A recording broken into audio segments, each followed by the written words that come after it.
I like the idea of strumming for the ball instead of point. Yeah, that's pretty cool. Oh, was it? What they do is they line up the two guys, they blow the whistle, they blow that whoever recovers the ball 25 yards away. You win the guy separated. Guy separated. That was good. Before the game even started.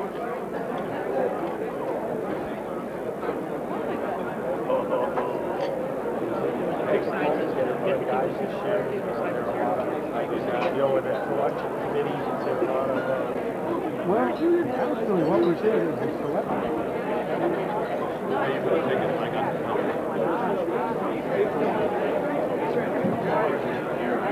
Let's work the same party every year. They know Gene and his whole entourage on a first name basis. So they work for the hotel and they just do that party for Gene every year. And it's like their family.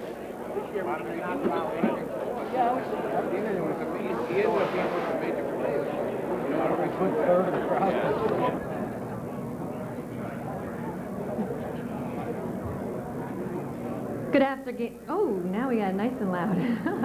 Good afternoon, ladies and gentlemen. I would like to welcome you once again to the 4th Annual New England Antique Racers Hall of Fame induction. My name is Kim Hart, and to give you a little bit about my background, I too got involved in racing because I was a race fan, but one of the things I found out is that there's so many interesting stories that go on over in the pits that people aren't aware of. And what I found out as a fan, the more you know about the people who are racing, the more excited you get when you're watching that race. So it became one of my ambitions to try to be a communicator between the pits and the stands. And what that led to was a radio show on Radio 810 WGY called Racing with Heart. My last name is Hart, but the name of the show is Racing with Heart, like the heart of a champion, because what I found, like the people in this room, that really does say a lot, and you understand what that means, that whether you find victory lane or you go every week and you may never get there, that doesn't mean that you don't have the heart of a champion.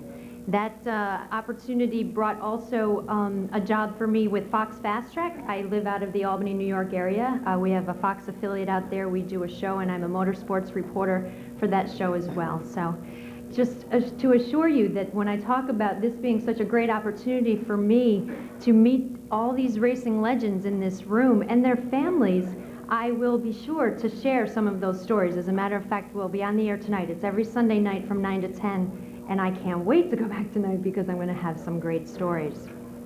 Now, I hope that you all are enjoying yourselves today, but the dessert was delicious, but the real treat is really coming up very soon. Before we move on to the Hall of Fame induction portion of this show, there's someone that is here to make a very special presentation to the New England Antique Racers organization itself. Over the last few years, Mike Joy and John Holland, who are partners with the New England Racing Fuels, have made donations to this organization, and they're the largest corporate sponsor for this organization. And I'm sure you would agree that it's money well spent. It's a money that is a very good investment, not only for what we are seeing here today, but in the future as well. Some of the proceeds have been brought about through t-shirt sales. So I would like to bring up John Holland, the president of New England Racing Fuels, to tell us a little bit about that program and to make that presentation. John, could you please come up?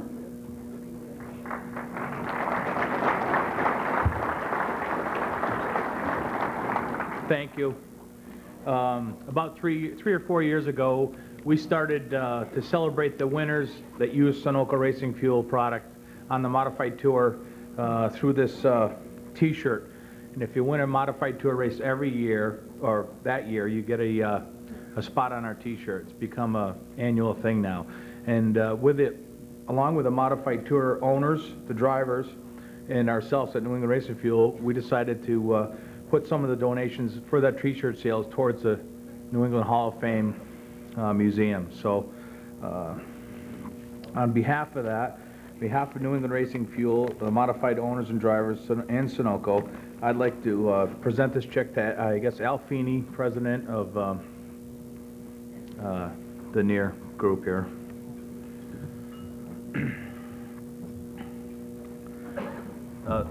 This year's amount for the t-shirt donation is $1,250.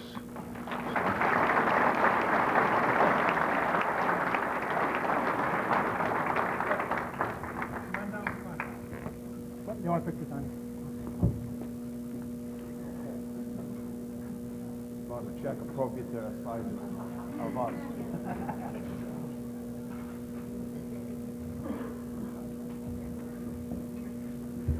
Thank you, John. On behalf of Ed, Mike Joy, on behalf of all the members of the New England Antique Racers, I really want to thank you for your generosity. You have gone the measure for us, and we just totally appreciate the support. It's events like this that make us know that we're working and we're doing the right thing. Thank you so much. Thank you. Here's the real check.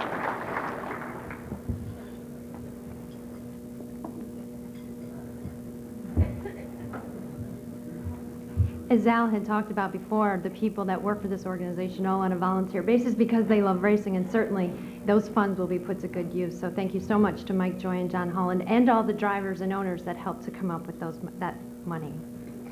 Now, as I talked about before, I interview a lot of drivers, and we ask them a lot of different questions. So often when I interview drivers, crew chiefs, and promoters, they talk about the people who have set the bar before them and inspire them on a daily basis to pursue their dreams. Well, this next person certainly falls into that category for me, and so many other people who take the position behind the microphone.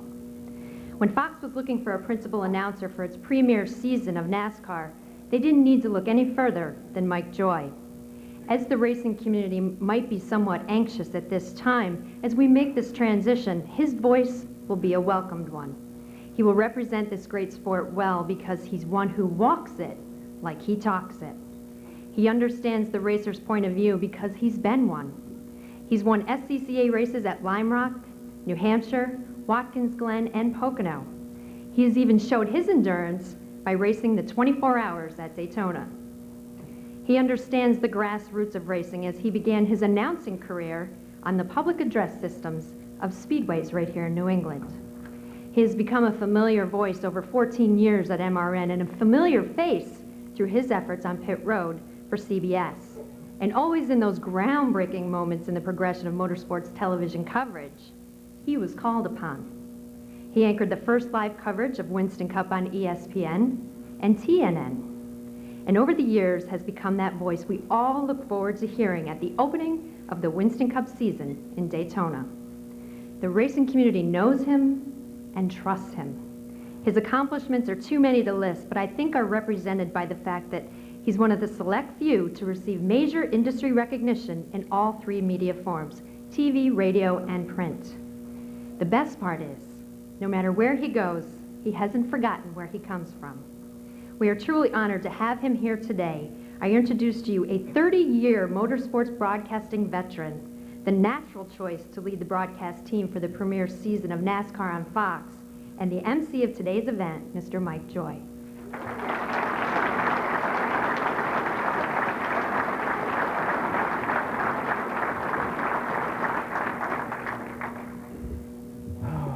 Thank you, Kim.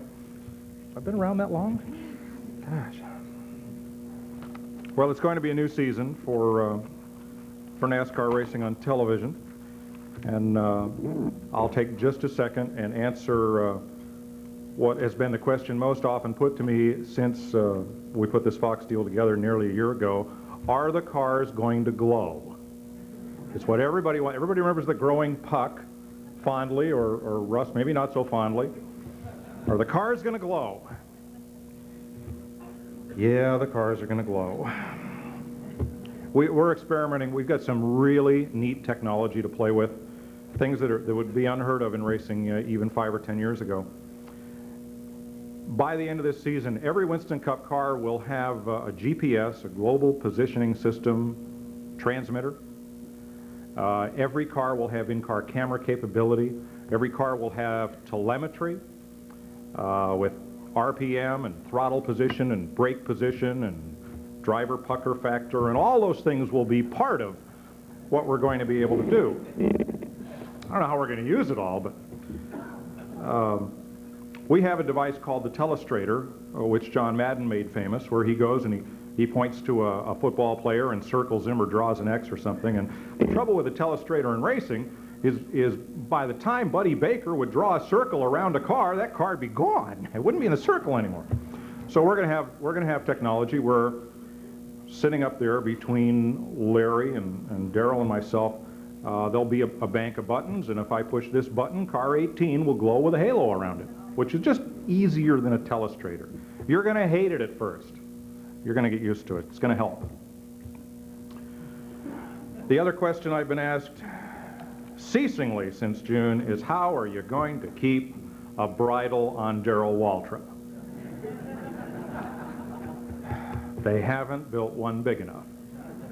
And that's a pretty good thing, because he's kind of an outspoken guy, and I think he's going to bring a lot to the table. First of all, Darrell is right out of a race car. We're going to go to Daytona this week. The last Winston Cup race run, he was in it. The last Cup race run, Larry McReynolds was there on pit road, wondering what Mike Skinner was going to hit next. Jeff Hammond was there in the garage, wondering if Chad Little was going to make the show or if he could go home and go fishing or go rodeo riding that weekend. All of these fellows bring such a currency to what they've done. You know, it's like, it's going to be fun. It's going to be different. I'm going to miss Ned Jarrett. I'm going to miss Buddy. Bob Jenkins. We're going to miss some of the familiar voices that you've seen and heard over the past many years. So it's going to be very different, but it's going to be pretty neat. I'll tell you next year. You can tell me how it turned out, but it'll be kind of fun. Television's kind of ruined racing. You know, do you know that if the fellow who wins a Winston Cup race during the victory lane interview If he puts on the brand of sunglasses that he endorses, ka-ching, how much do you think that's worth? Anybody? $10,000. If during that interview, if he mentions the make of car he drives, $10,000. I know how long and how hard many of you drove in your careers to make $10,000, and it had nothing to do with putting on a pair of sunglasses. Television's been good for racing, but all of this growth and all of this interest has come at a price. Me, I like short track racing. I particularly like New England short track racing, and all those stories you can't tell on television. Like all the ones Rini tried to tell here last year. Like who's parked way out back in the camper lot at Stafford, filling up inner tubes with acetylene and setting them off until the police had to come. Stories like the brand new Dodge Charger that Billy Harmon brought one year, brought it down to Daytona, showed it off to all his friends. Georgie Pendergast said, "Billy, I need to borrow your car to run an errand." Billy goes, "George's best friend." Billy goes, "Sure." He got the car back in May with 40,000 miles on it. George kept hiding it on him. You can't tell all those stories on television, but we'll have as much fun as we can, I promise. You can tell all those stories here, and it's really been fun to listen around the room at each of these and hear some of those stories and some of those memories and some of those reminiscences and see some of the folks, not that just made history on the track, but the folks that brought that history to the fans. You know, I see Jim Rigney go by the table. I expect to be handing out programs or newspapers. Howie Hodge is there with, with a stack of negatives, and John Grady's been out to his car 3 times to get more prints. And folks like that have worked hard to make the fellows that we honor today famous. And a special nod to the people who made those exploits even possible, the car owners. The fellows who did it then and are still doing it today. Art Berry, who's represented by one of our inductees today. Bob Garbarino, who's had a car on the modified tour since long before there was a modified tour. And the promoters. Where would we be without the people who have put their fortunes on the line, or tried to make them, or lose them, or make them again, so that we could go on Friday or Saturday night and pay our $3.50 or our $40 and enjoy the fruits of all of your labors. You know, the Aroots, the Eames, the Cusacks, Larry and Fred from Monadnock, the other folks that are here. They're the people to whom we really owe a debt of gratitude, because they make it possible for us to go out and have all that fun. I would say, just looking around the room, probably 80% of you were here last year, which is great because I don't have to tell all those stories again. We'll start fresh and bring up a brand new group of inductees as this year's class of the Near Hall of Fame. I would like the selection committee just to stand for a second, and can we salute their efforts as a group, because they had to take a long list of nominees and whittle them down to the men who'll be inducted today. Would you all please stand? Dick Berggren, Bones Bercier, Lou Boyd, Bruce Cohen, Bruce Elder, John Grady, Val LeSueur, Dave Moody, Bob Morris, Dean Nardi, Tom Neff, Phil Smith, and Pete Zanardi. Would you folks please stand? And we appreciate your efforts.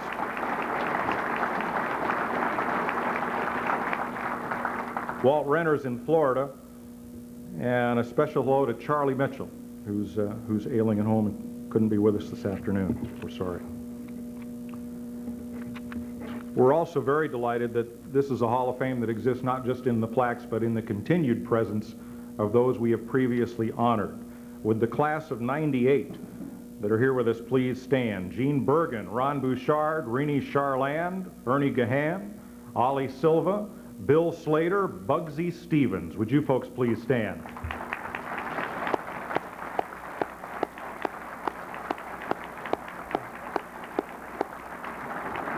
Bergen. Hey, Gene, for you and Lucy, happy 50th anniversary this weekend. That's pretty neat.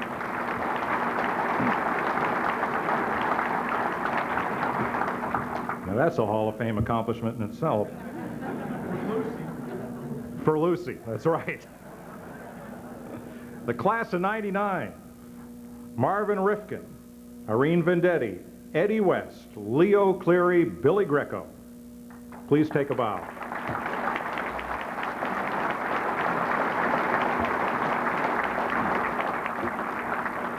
And the class of 2000, Dave Humphrey, Buddy Krebs, Don LaJoy, Ron Narducci, George Summers.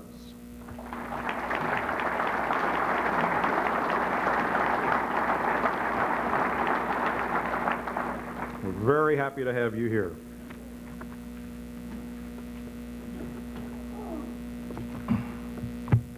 So let me first bring to the stage the head of our nominating committee, the official historian of the Seekonk Speedway, and the unofficial historian of everything else that's ever happened in auto racing in New England, R.A. Sylvia.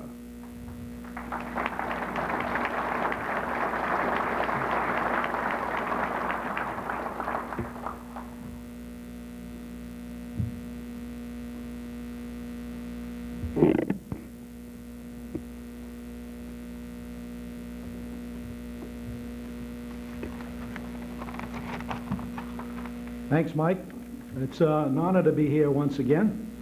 I'd like to thank NEAR and all its officials for having me here, and I'd also like to kind of reiterate what the two previous speakers have said. I'd like to thank everybody in this room, everybody in the racing fraternity, the present members of the Hall of Fame, the future members. So they've given me personally over 55 years of great memories.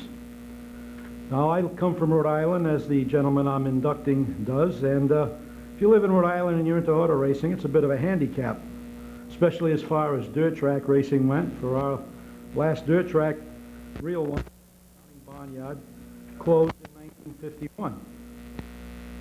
It's a very small state, as you must know, and there's nowhere you can be in Rhode Island without being a half an hour travel from being out of the state. But yet the Rhode Island mindset is they wouldn't drive 10 miles to see the Pope dancing with any woman. So they consider it an overnight trip to go to Providence to Westerly, which is about 35 miles. So when Don Rounds got out of the Navy, shortly at the end of World War II, he built his own car, as his dad, Louis, and his brother Harold were building a car also. And Don started out driving both asphalt and dirt, but soon found out that he had a talent to go a little better on the dirt. So Don eventually gave up his own car, took some other rides, most notably with John Strickland's number 50 out of South County, Rhode Island, in Kingston. And at one point, Don's father, Louis, and his brother Harold were building a pretty super state-of-the-art car at the time, and they went down to watch Don run on the dirt and saw how well he was running. I mean, he was just beating the hell out of everybody else. And they said, well, let's change this asphalt car over to dirt and put Don behind the wheel. And even Harold admitted he's a far better driver than I'll ever hope to be. And they did that, and Harold showed his real talent. Harold unfortunately couldn't be with us today. He showed his real talent at putting a pretty mean flathead together. So between the both of them, they got going really good. In 1951, when Kingston opened, when the checkered flew, Don Rounds was the winner. One of the first 3 shows at Waterford, when it was basically a dirt track, Don Rounds won that too. Although if you read the old newspapers, they'll have it listed as Bill Thompson, because there were 2 number 101s in attendance there that day, and one was from Rhode Island, one was from Connecticut, and I don't know who did the report for the papers, but he was from Connecticut, and he just assumed, I guess, that the 101 from Connecticut had to be the winner. So he put that gentleman's name in, Bill Thompson, but it definitely was Don Rounds. So after Kingston closed, naturally I had to start doing some traveling, which I said is kind of a handicap for a Rhode Islander. And Don was working at the Hood Milk Company. He was the vehicle maintenance manager, and he had to spend long hours sometimes. But they started going around Stafford Springs, Keene, New Hampshire, Bennington, Vermont, over to New York, Orange County, Lebanon Valley, Rhinebeck. So as the decade of the 50s came to a close, Don probably reached his pinnacle with a little flathead sportsman car he ran at Stafford, the 101, and anybody who was around then probably remember they had a little Jolly Roger flag flying off the car somewhere, and on the car was "Have Flathead Will Travel." So that in 1959, they ran the modified and the sportsman together, and over the course of the years, the first sportsman would be considered a feature winner. in the mixed class. Don won 17 features that year in his class, and he won 3 overall, beating the big overheads with the little flathead. He had some other exciting things at Stafford. Gene Burgeon probably remembers that he got sideways on the backstretch one night, and Sharky's coach, and Don was in the middle of a group of cars and couldn't miss him, and fortunately Gene's coach had center steering, and that's about the only thing that saved them, as I've never seen a more twisted race car. And they both took trips to the hospital. Don's taken trips to the hospital with many famous drivers. Kenny Shoemaker he tangled with upstate New York, and I think they shared an ambulance ride to the hospital up there. Another momentous occasion Don did at Stafford. He won the last race in 1963 in one of Sonny Casella's cars. He kind of took it easy for a few years, but when Lakeville, Mass opened up a 5/8 mile dirt track, Don was back in action again. He ran the family coupe there once, but most of the time he ran an ex-Fred Lorenzen Grand National car, a big hulking fastback Fairlane.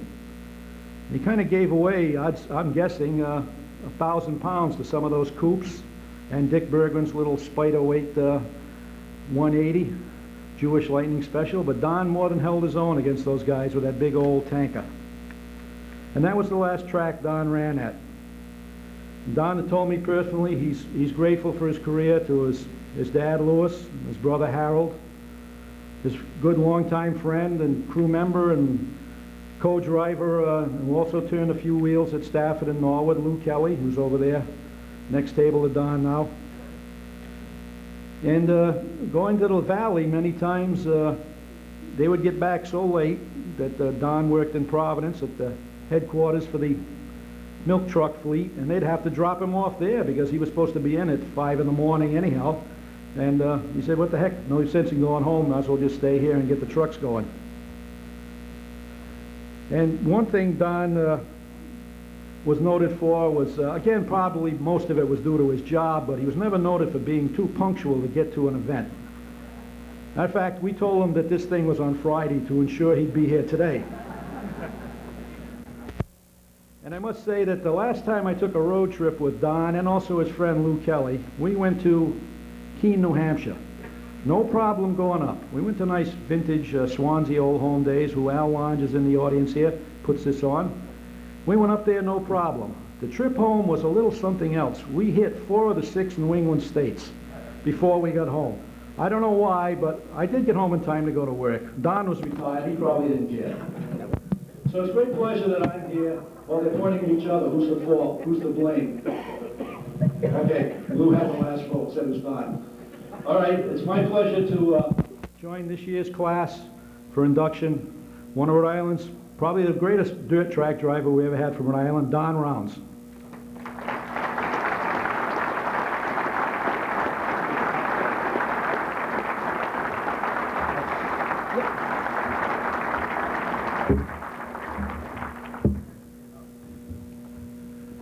There you go.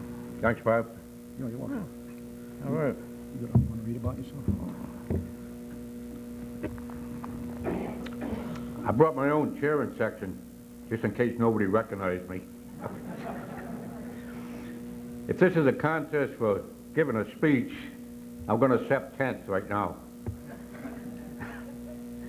The only thing I can say about stock car racing, years ago, in the 50s, maybe we had a lot more fun doing what we was doing and building the cars on our own, buying very few parts because there wasn't any racing parts. You made the parts over, or bought them in the junkyard and fixed them up, or welded them, whatever you had to do. Spent a lot of hours building a car, stripping it down to the bad chassis, welding all the joints and seams up in it and doing this and doing that. It really involved a lot of time.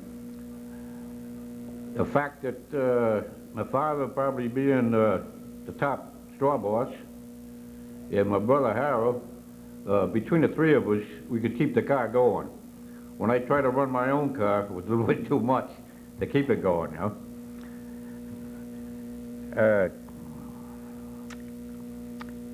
I guess I see a lot of the fellas here from the old dirt tracks.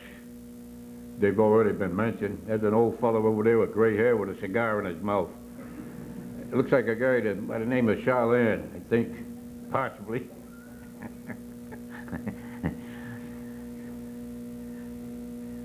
I think that's about it. That's all I got to say. Thank you.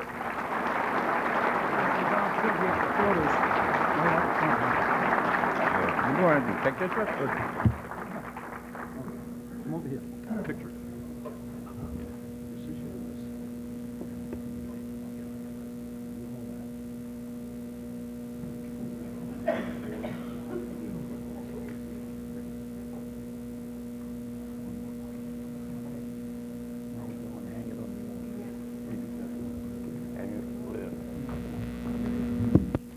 Well, there's a new top row on our board reserved for this year's inductees. And as the Near Hall of Fame, there is no permanent site, nor is there intended to be. It'll make appearances at various racetracks around New England with those plaques on display, along with lots of memorabilia of the people that we've honored as part of this Hall of Fame. So Don, congratulations and welcome. The Spring Sizzler. Would you please welcome Lou Boyd?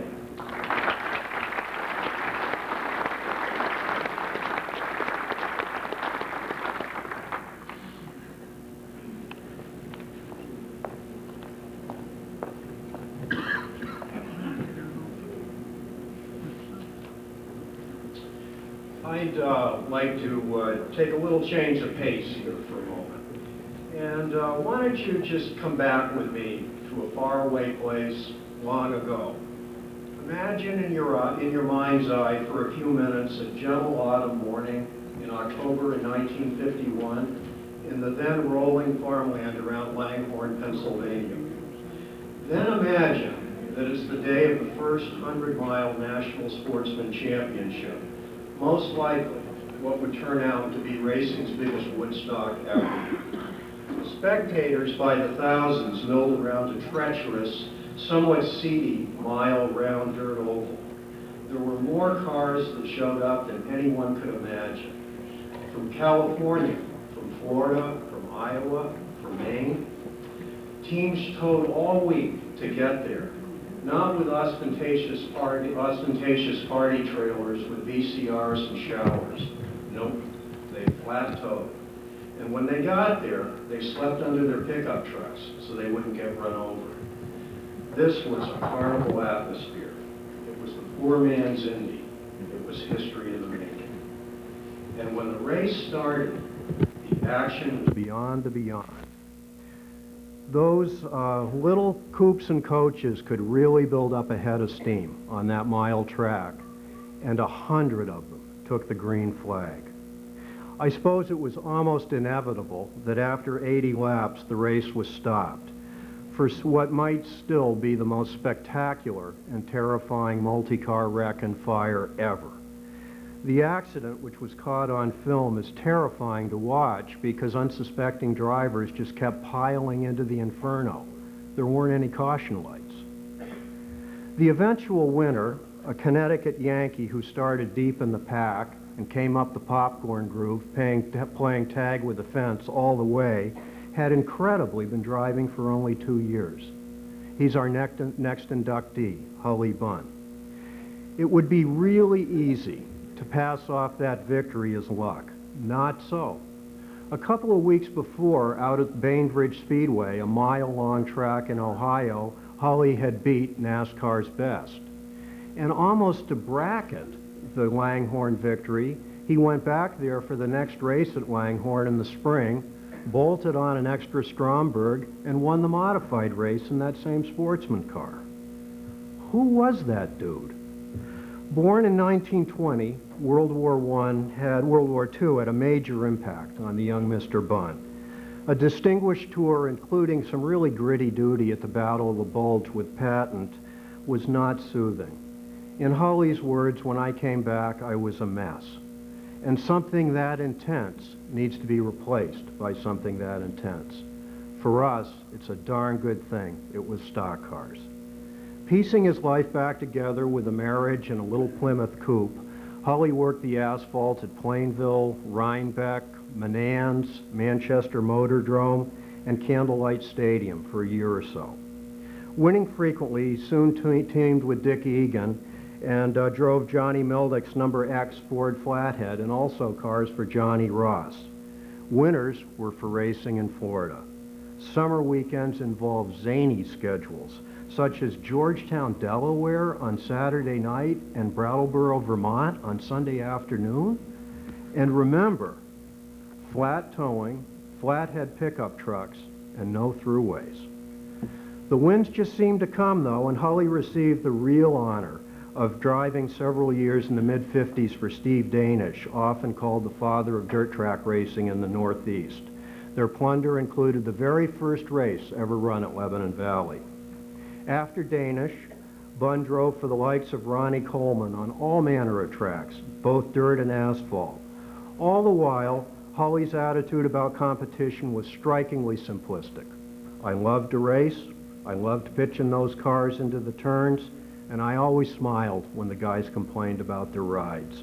Most of the time, they simply weren't driving hard enough. After 16 seasons, Holly career sunsetted in 1965 at a 100-lap Sunday night open at Lebanon Valley. A following car with a stuck throttle crashed him big time in turn 1, and the result was complete devastation. At that point, Holly had daughter Holly, son Ronnie, and a new machine shop financed by a home remortgage.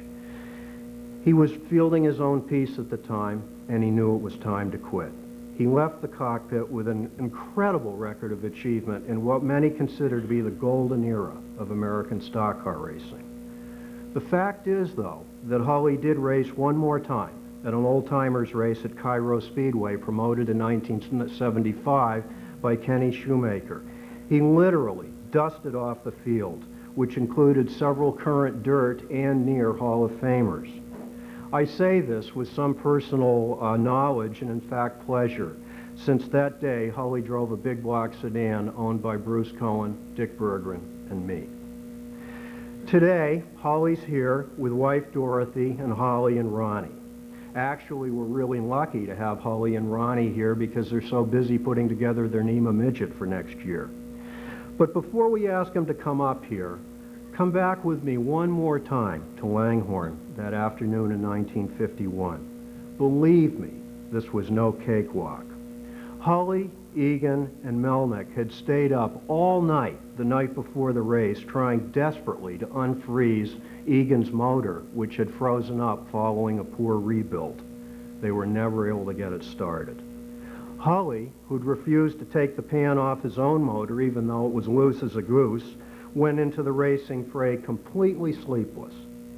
And to make sure that he also wouldn't be oilless at the end of the race, before he went out, he strapped a can of oil to the dashboard with a spigot and ran a hose down into the motor. More wit than wallet, these boys. Both the pail and the crankcase were pretty much empty in Victory Lane. So what do you think? Was this guy tough or what? Ladies and gentlemen, may I present a jewel in the crown of New England racing, Mr. Holly Bunn.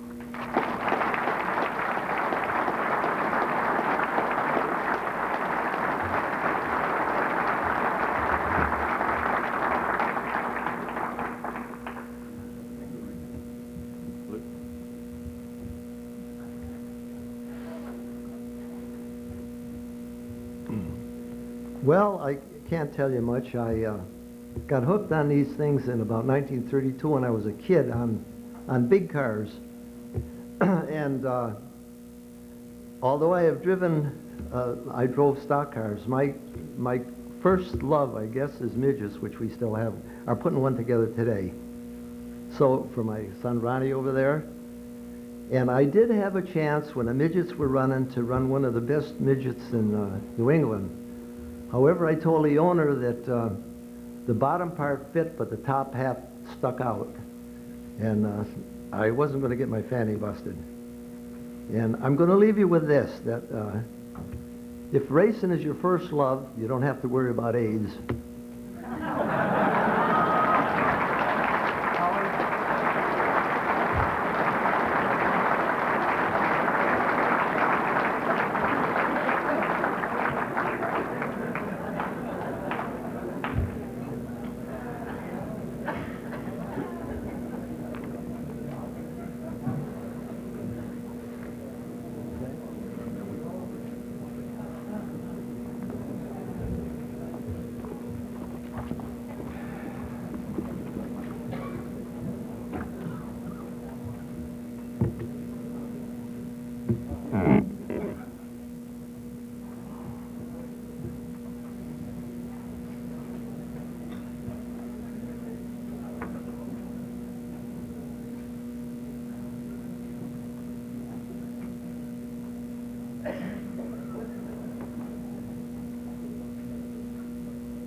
Hully Bunn, congratulations. He is the 32nd inductee to the Near Hall of Fame.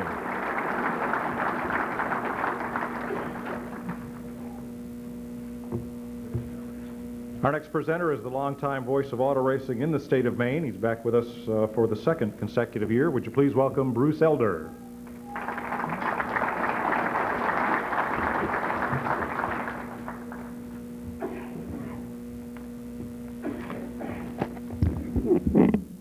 Thank you, Mike.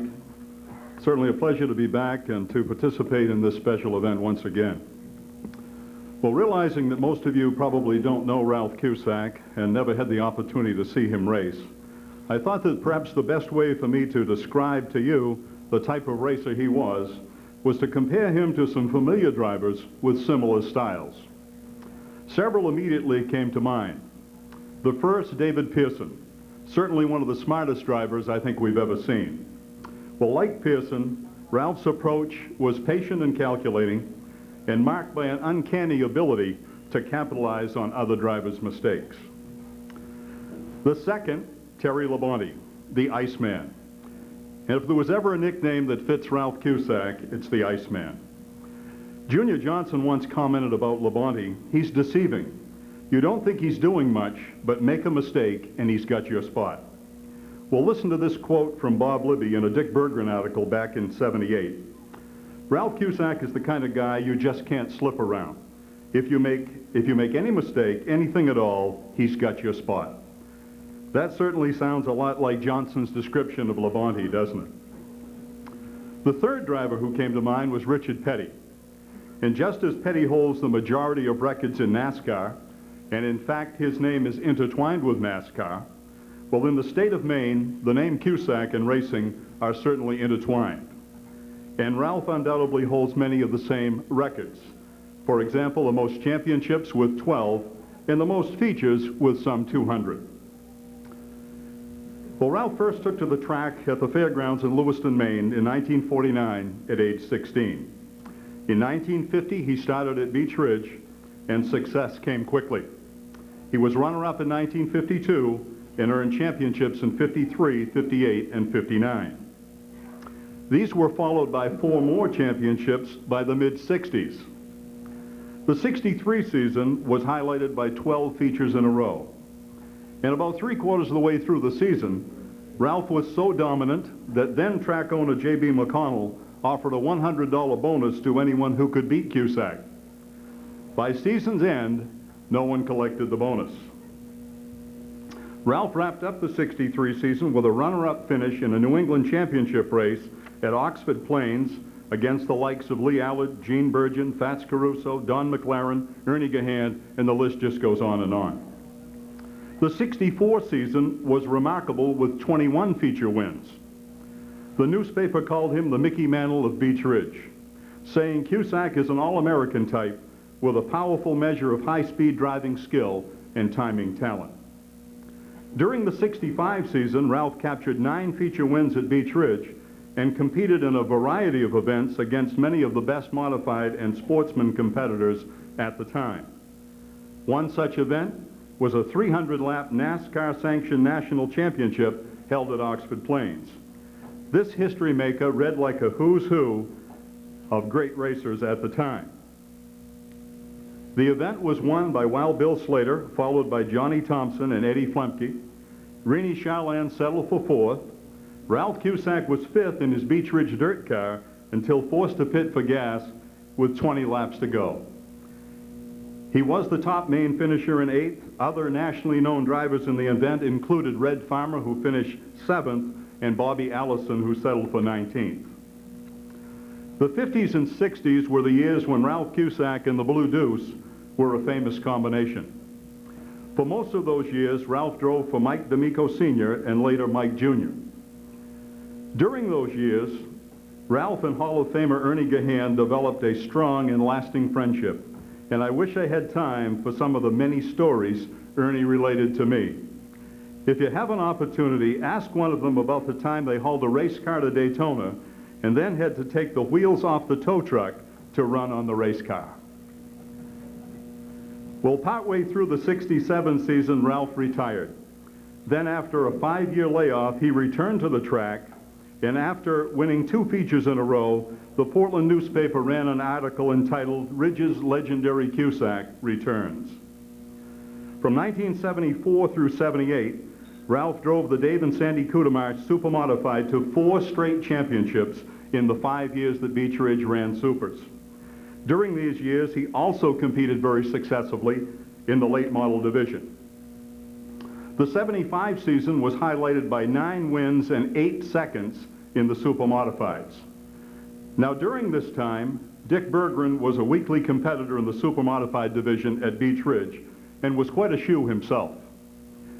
In 1977, Dick decided to make a concerted effort to win the track championship. He detailed this attempt in a 3-part article entitled "Championship," featured in Stock Car Racing magazine. Well, Dick didn't win the championship, although he did win 7 features. Ralph Cusack won it, and here are a couple of Dick's remarks written about Ralph in that article. In sizing up the competition, Dick writes, "Then there was Ralph Cusack. He had won the title both years before, and we worried considerably about him this year. In fact, if Cusack had a new light chassis as rumored, we might as well settle for something other than first in points, because Cusack was, I thought, the best driver at the track and one of the most reliable, strong, capable men I've ever raced against." Well, by the way, Cusack didn't run the new light chassis, but won the title just the same. In '79, Ralph was runner-up in the modified division and won the championship in 1980. He wrapped up that season, which was his last, with a triple header. He won the modified main and with it the championship, and captured the most popular driver award. What an appropriate finish for a racer whose career had been nothing short of phenomenal in the state of Maine. In 1981, Ralph purchased Beech Ridge and transitioned from driver to owner-promoter. By applying the extensive experience he had gained as a driver, along with having the benefit of having earned the respect of competitors and fans alike, he set out with the same focus and persistence that had made him a championship driver. The proof of the success in this area is evident to anyone who visits Beech Ridge Motor Speedway. Almost to a person, new visitors are impressed with the high degree of organization and the smooth operation that characterizes the Speedway. Well, after retiring as a driver upon purchasing the track, Ralph just couldn't stay out of the driver's seat. By the mid-'80s, he got the idea of setting up a limited sportsman with a passenger seat so he could offer some adventurous race fan a ride in the limited main each week, starting from the tail end of the lineup. This obviously was a hit with fans, and it even attracted a local radio personality to take the ride. Ralph's novel co-pilot project proved to be a huge success until one night on the backstretch when he had what was perhaps the worst accident of his career. Fortunately, his passenger, who by the way happened to be a young woman, was unhurt, but Ralph and the car suffered injuries and damage sufficient to bring an end to this venture. Although his racing career had ended, Ralph continued promoting the Speedway with a high degree of success, as evidenced by his earning 6 awards in a span of 7 years for either outstanding achievement or excellence in administration. Now, not only has Ralph earned virtually every special award extended to a racer in Maine, but he's also been an outstanding role model for young racers both on and off the track. I'm pleased that many of Ralph's family and close friends are here to share this special time, including his lovely wife Jane and son Andy, who now owns the Speedway. And at this time, it's a great pleasure for me to ask Ralph Cusack to come forward as only the 2nd racer from the state of Maine to be inducted into the New England Antique Racers Hall of Fame. Ralph?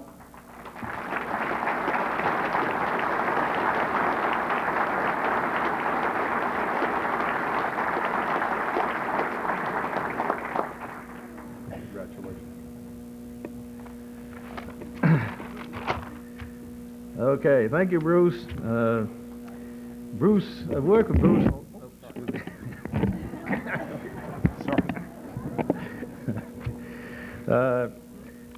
Soon after I bought the track, I worked with Bruce for a long time when he was the president for the Maine Racing Association. He has been and still is the track announcer for many years, and I still enjoy his involvement today. Very good. Thank you, Bruce. The good news is I probably won't take too long up here. For one thing, I don't have a long list of sponsors to thank. Unlike the Winston Cup Victory Lane speech, where they got to go through all that and put on the $10,000 sunglasses and that kind of thing, we never had any sponsors for 30 years we raced, so unfortunately don't have anybody to thank. Well, just a bit there. Back when I started racing, of course, it was strictly a hobby. That was way before the Daytona and the Talladegas and the Winston Cup and the Mega Buck sponsors. So when you went into racing, you just knew, you know, you was going in and doing it just as a hobby with no money. So when we went into it, we never planned to make any money, and that plan worked out perfect. We never did. So, but anyway, just like a lot of the other races here that, you know, you reach a time in life, you know, I've raced like 30 years, and then you begin to wonder, you know, should I hang it up or should I keep going? And it's a tough decision, but you do have to do it at some time. So the problem I had was just, you know, I've been in racing all my life, and, you know, all the friends and people I've made, if you just walk away, you know, you kind of just don't see them again very often. And after giving it more thought, I got to thinking that really where the big money is in racing is when you own a racetrack. And I think the Roots and all those people understand that. So anyway, to get the best of both worlds, I decided if I bought the racetrack, I'd be still involved with all my friends and make a lot of money. And the first part worked out good. I stayed in touch with the friends, and the other half was up and down. I think it was the second year when I owned the Speedway. We had, I think it was 6 rainouts in a row, even before we got racing. This was from day one. So when you have a year like that, and you look at the checkbook in the fall, it made you think you was back racing again, because basically it was empty. But anyway, aside from that, you know, you always enjoyed it, whether you made money or didn't. And like any business, we had our peaks and valleys and good times and bad. But anyway, it was always enjoyable, and, you know, don't regret a minute of it. And I guess the best part is, of all the friends, you know, you make, and some of them are here tonight. Ernie Gahan, him and I used to race a lot together. Bob Libby and Jimmy Brown, even Dick Bergman, had a lot of good races in the super modifieds. I'd also like to kind of thank Dick. Of anyone I can think of, he's probably done more for racing, you know, through his works and his magazine and all his dedication. He's truly, truly a great guy. Just to mention, we always talk about car owners, and I think most of the drivers here have been up and down that cycle before, that, you know, you own your own car and then you go drive for somebody else, and, you know, that goes back and forth. But I ended up before I quit racing there, probably 5, 6, 7 years, that I come across Dave and Sandy Kudamash and their 2 daughters. They were just a racing family, you know. I mean, these people just lived for racing. And Dave always had top-notch equipment. We won some championships, won a lot of races, but he was just a great guy. You know, even if I screwed up, he never said nothing. Thought I still did good. But anyway, I mean, that's the type of people, I really appreciate them, and we had a lot of good times, you know, on and off the track together. I also got to kind of thank my wife. She spent 50 years watching me race and doing other things, and probably times she'd rather been doing other things. But nevertheless, she hung around with me for 48 years. But the best thing was, when I bought the track, I had to give her a promotion, and rather than to sit in the grandstand and freeze every Saturday night, she's been at a concession stand ever since, and, you know, it's usually 110 degrees in there, so at least she's warm. And, may not like it, but she's there. But I also got to thank Al Finney and all the people. I mean, this is no doubt one of the probably the highlights of my life. I mean, this banquet is just, you know, plain beautiful, and all the nice people here. So, well, let's just go to it and have a good time, and thank you very much.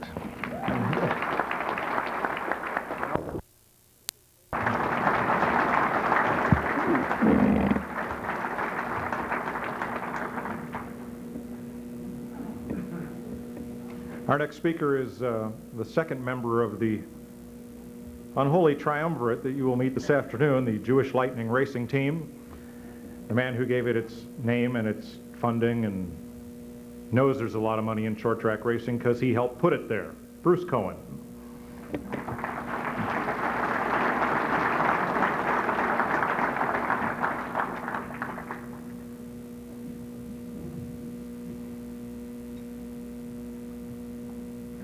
Also for many years the official clothier to Lenny Bowler. Thank you. I'd like to thank Al Feeney and Neer for having me here once again. I would just like to change things a little bit. And about 35 years ago, I was at Thompson one night, and the weather got chilly. So I reached into the truck of the late Don McTavish and pulled out a jacket. Well, it stayed chilly for many, many years, and it's still chilly. And going through my stuff a while ago, I found the jacket.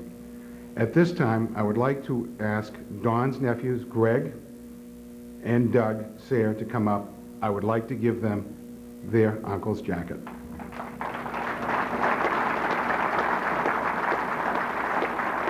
By the way, this was the jacket that Don received when he competed in the 1966 Permitex race at Daytona. Gentlemen.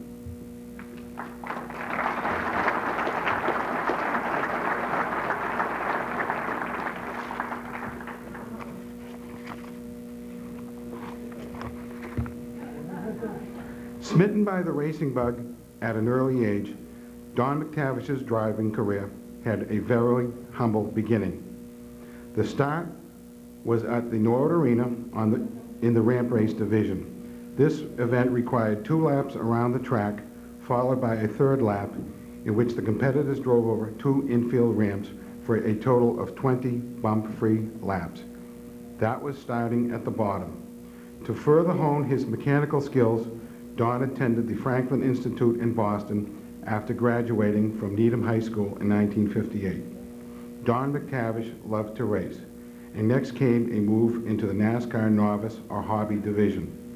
These race cars were powered by either Ford flathead V8 or 6-cylinder engines.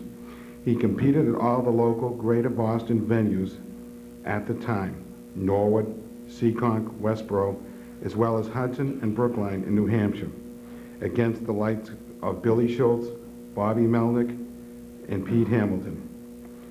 There was quite an entrepreneurial side to Don McTavish as well.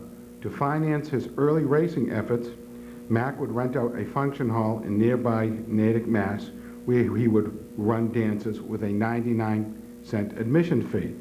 Now, why would the admission fee be 99 cents? Well, it was a low buck admission. He avoided paperwork, and that most important person, to avoid the tax man. He was also one of the first racers to sell t-shirts, sweatshirts, and jackets. Today, these items are cherished by their owners and command very high prices among collectors of racing memorabilia. Of all things, Don McTavish became a local expert in the installation of wall-to-wall carpeting, especially the tricky stuff such as spiral staircases. During one Christmas season, working nights, Sundays, and holidays, Don earned over $9,000 in 1 month. This was a time when $6,000 per year was considered a good salary. Don McTavish had an incredible work ethic. In 1963, when the Norwood Arena changed divisions once again, Don spent this year in the limited sportsman division, and then on to the sportsman cars the next season. During this time, McTavish found a great way to support his racing efforts: demolition derbies. Although frowned upon by his fellow sportsman drivers, Don built a great organization along with Bobby Clark, Phil Sears, and a whole bunch of friends. They competed in and won in demolition derbies from Bangor, Maine to Buffalo, New York. In a fledgling 1964 broadcast, ABC TV's Wide World of Sports televised the event. Don won this event in an old Ford station wagon with, quote, a leaking gas tank ready to explode at any second, according to announcer Jim McKay.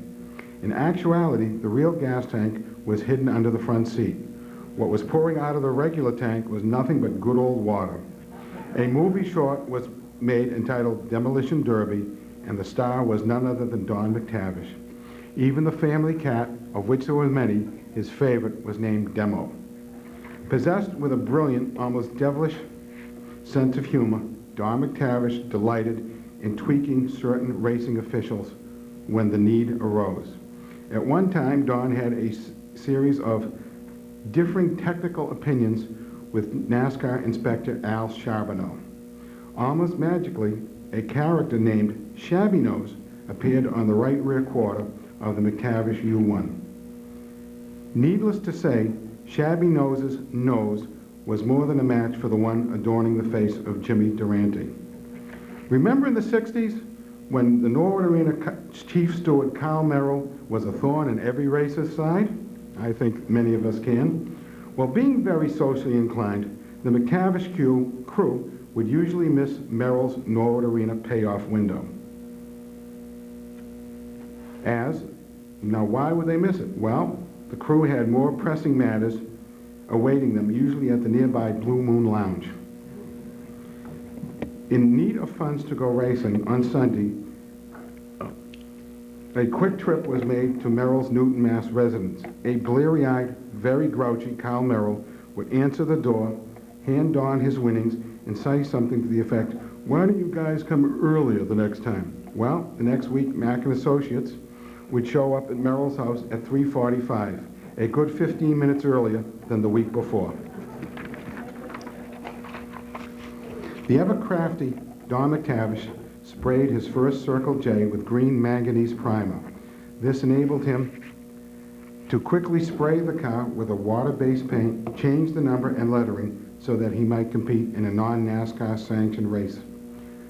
One holiday weekend, after allegedly getting caught running Lebanon Valley, the crew returned home, painted the car bright red with white lettering in the livery of Dick Jackson Jr.'s 27 Jr. The next day, dumbfounded Thompson NASCAR officials had to allow Don to race. However, in August of 1965, NASCAR officials, led by the infamous Mr. Merrill, stripped Don of all national points for racing at Lebanon Valley. This turned out to be a severe financial blow for him at the time, as he was running second in the point chase. But the stage had been set for his 1966 championship year. Mack was a competitor who believed in himself, hard work, and his abilities. The infamous Circle J was built at a cost of around $1,500. Competing in over 120 events from February through November, from Maine to Louisiana, Don McTavish and his George Caldwell-led crew won the 1966 National Sportsman Championship by a huge margin. Quite an accomplishment for a 25-year-old kid. In this remarkable quest, three different trucks were worn out, along with numerous crew members and friends. A true racer, Don McTavish found victory lane at Norwood, Seekonk, Thompson, Malta, Plattsburgh, Catamount, Utica, Islip, and Oxford Plains. One night driving the famed L&R Speed Shop Modified, he won at the highly competitive, very favorable half-mile dirt track at Fonda, New York, defeating the likes of Pete Corey, Rini Charland, Lou Lazzaro, Bill Wimble, and Kenny Shoemaker. The Garbarino V4 Mystic Missile was driven to victory in a 50-lap race at the famed Trenton, New Jersey 1-mile speedway. When driving the number 24 New York for Cliff Wright and Don Zotner, Don McTavish managed an incredible 8-in-a-row win streak at 3 different racetracks. Although victory eluded Don at Langhorne, Pennsylvania, in the race of champions, he had a fine record there. And to this day, some folks feel that he was robbed of at least one victory by a track scoring error. Perhaps the highest compliment that we can bestow upon Don McTavish today is to say that he was a racer with a capital R. At the time of his unfortunate death, Don was under the tutelage of Humpy Wheeler, then the Firestone racing boss, and then, as well as now, a kingmaker. Who knows what might have been. I would like at this point to thank, and it's been almost 32 years, a lot of Don's old crew for coming. George Caldwell, Phil Sears, George Savory, Dickie Boone, and I hope I haven't forgotten anyone else. But I think it's a real testament to Don that he is here. Also, Don's sister, Marcia McTavish Sayer, and her family. It is fair to say that Don McTavish was very popular with the fans, especially the ladies and children. With his infectious grin and quick wit, people flocked to and adored the guy. It is also fair to say that he enjoyed life to the fullest and packed more living and adventures into 28 years than most people do in 80. When Don McTavish passed away at Daytona, for many, it was the day the music truly died. At this time, I would like to invite Marcia McTavish Sayer and Crew Chief George Caldwell to come up.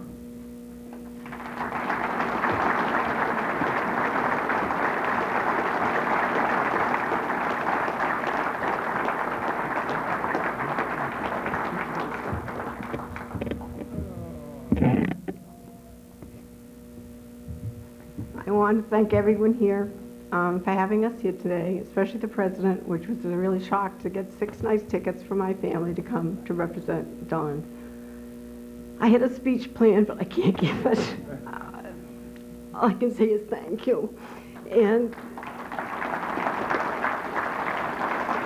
I wish he was here to meet my family and to see how many fans he really has. Excuse me.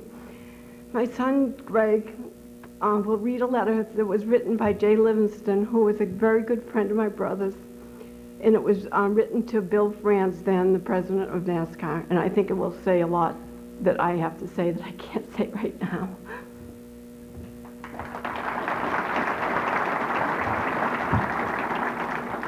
Woo! It is heartbreaking to me to write this letter to you today for 2 reasons.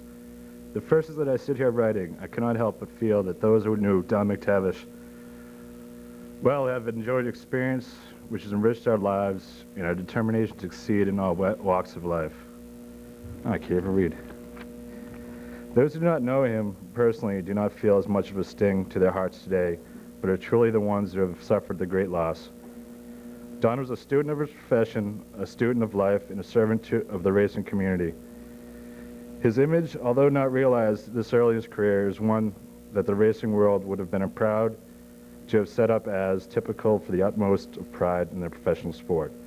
The evening before the Permatex 300 race, Don and I talked for several hours about his plans and ambitions for his racing career. One of the most serious concerns was his public image and his association with the racing fan off the racetrack.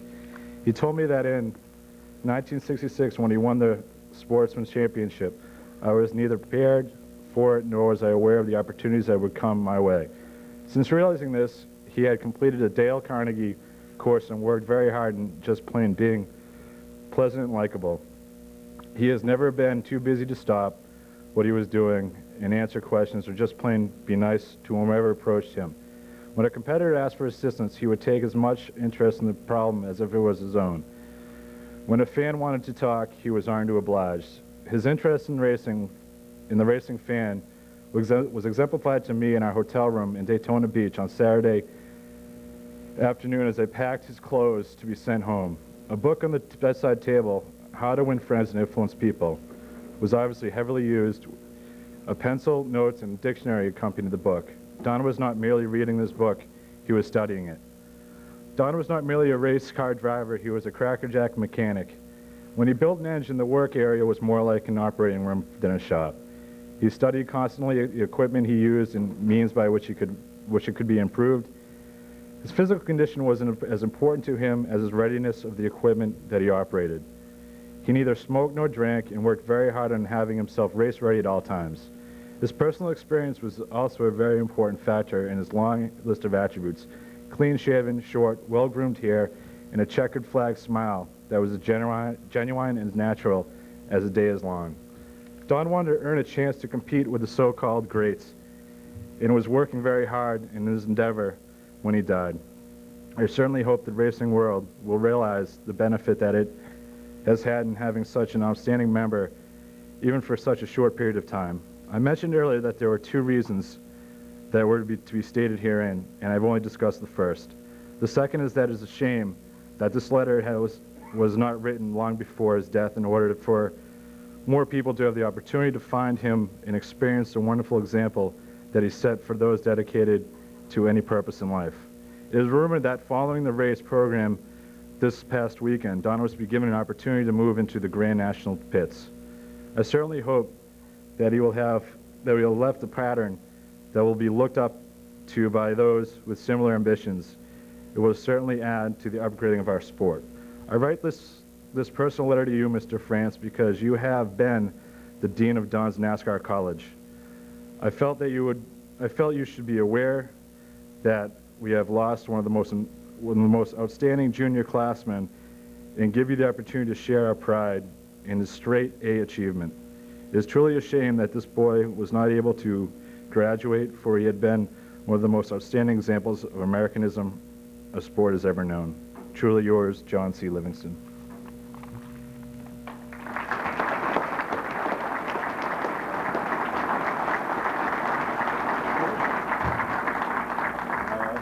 Come on, George.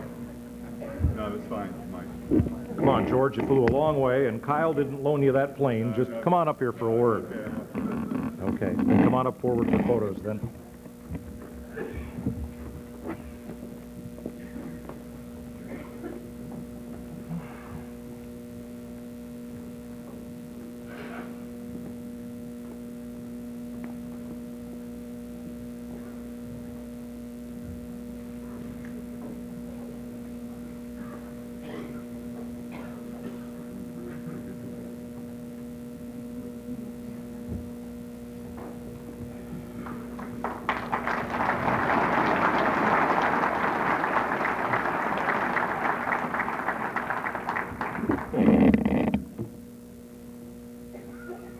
Don's was a star that burned brightly, yet all too briefly. And his story in that letter reminds us that though we watch the cars go around, this is a sport of great people. Our next speaker is a former racing official and present-day longtime racing columnist. I think he's had page 2 in Speedway scene ever since there was a Speedway scene, where he delivers a great blend of commentary and stock picking, much of which is useful. Phil Smith.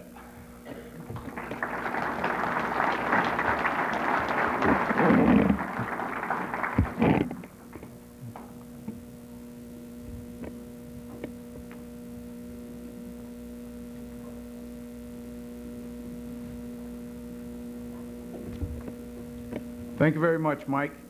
First of all, I'd like to thank Al Feeney and his group for the fantastic job that they're doing here to keep many of the names and happenings from years ago still alive, and I hope it continues on forever.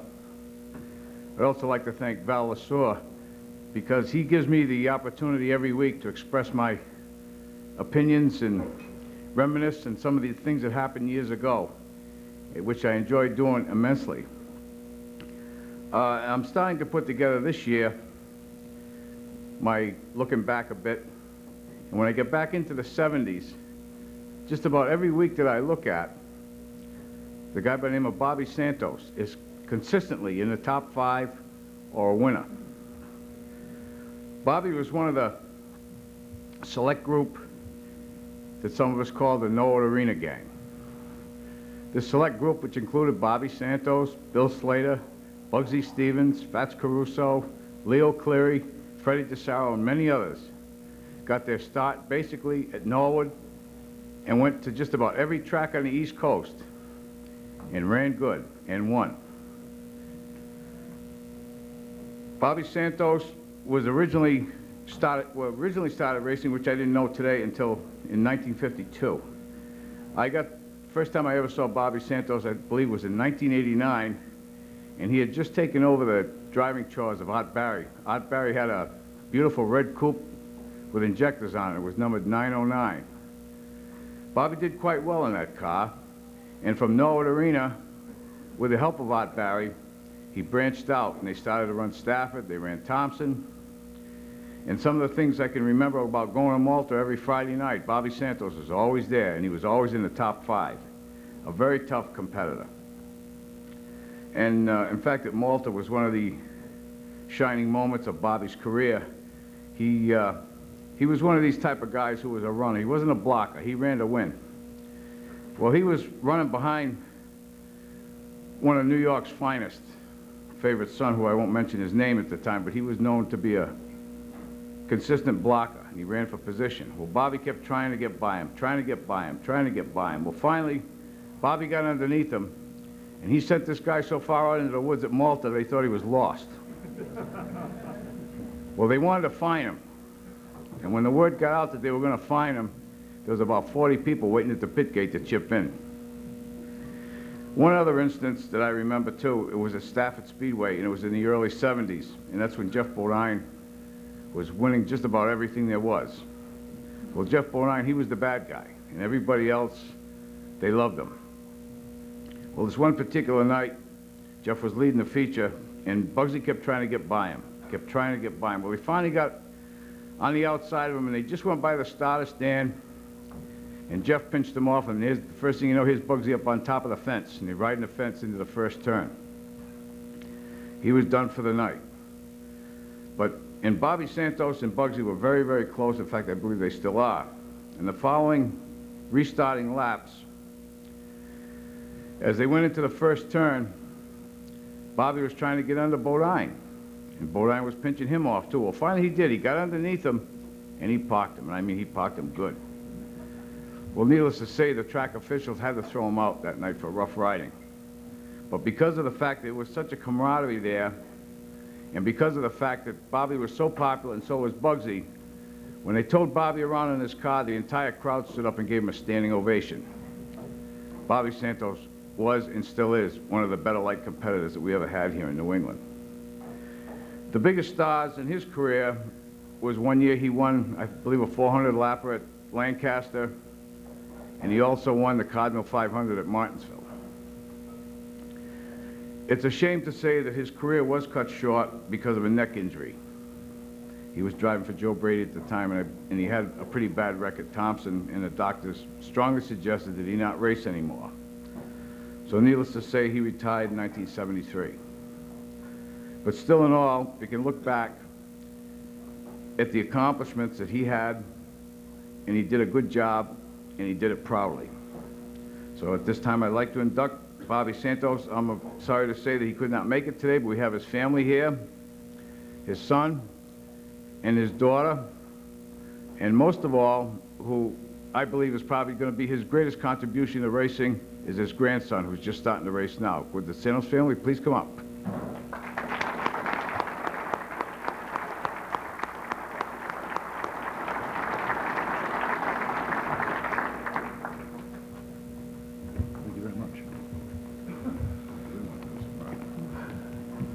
Well, I'm not too happy with him for not being here. So we'll wing it. Also, he did come back after that neck injury and win the Westboro Championship. Proud of that. Well, thank you very much. We're honored to accept this award on behalf of my father. My father couldn't be here because he's in Florida. Lucky him.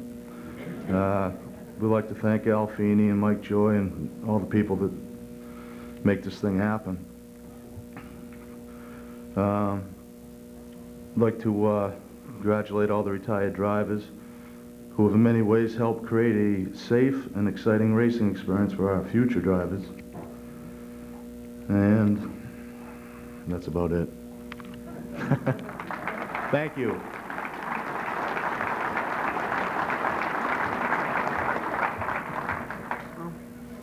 Me and my sister Erica here, we've only got to witness our grandfather race twice.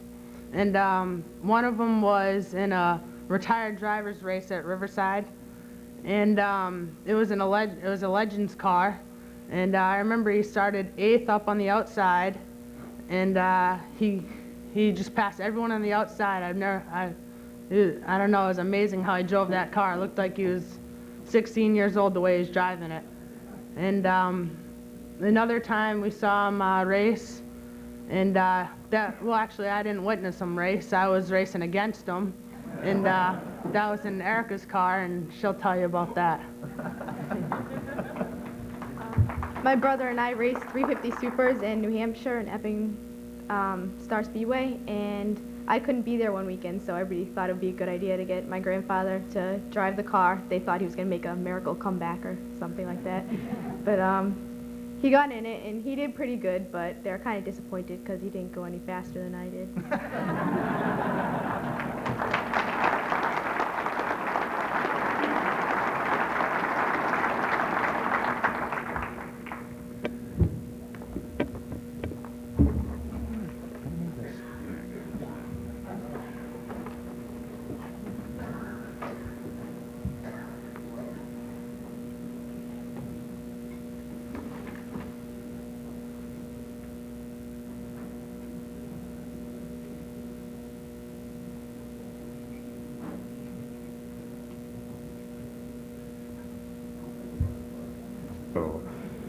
And so soon was he. Our next speaker is the former auto racing editor at several Connecticut daily papers and now plies his trade for Terry Eames down at the Waterford Speed Bowl, helping to make all of the public aware of the great goings-on at that track, which was just named the Terry just named Northeast Promoter of the Year for the second year in a row, due in no small part to the efforts of Pete Zanardi.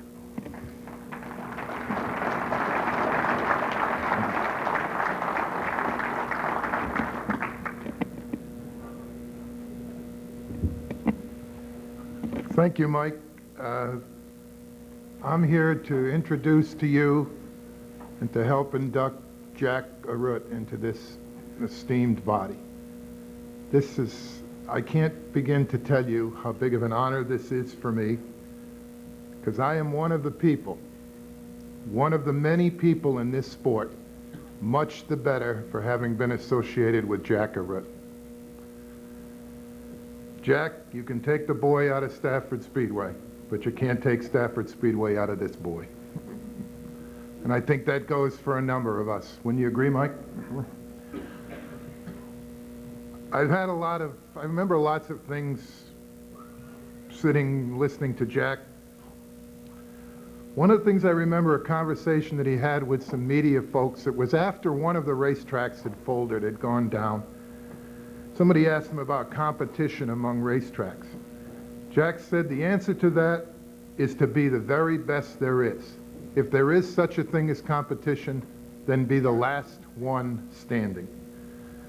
Well, I think it's fair to say Stafford is an industry leader, that it was and continues to be an innovator, and that the whole sport is better because of its existence. Jack's son Mark, who now runs the racetrack with his father's help, I'm sure, talks about his father's vision. And that was apparent from the very start, believe me. One of my favorite Arut stories involves the press party that announced the family's purchase of the racetrack in 1970. Jack, of course, had responded to a plea by Bill Slater to keep that racetrack operating. Bill had gone down to New Britain, and Jack quickly came up, and Stafford continued to exist.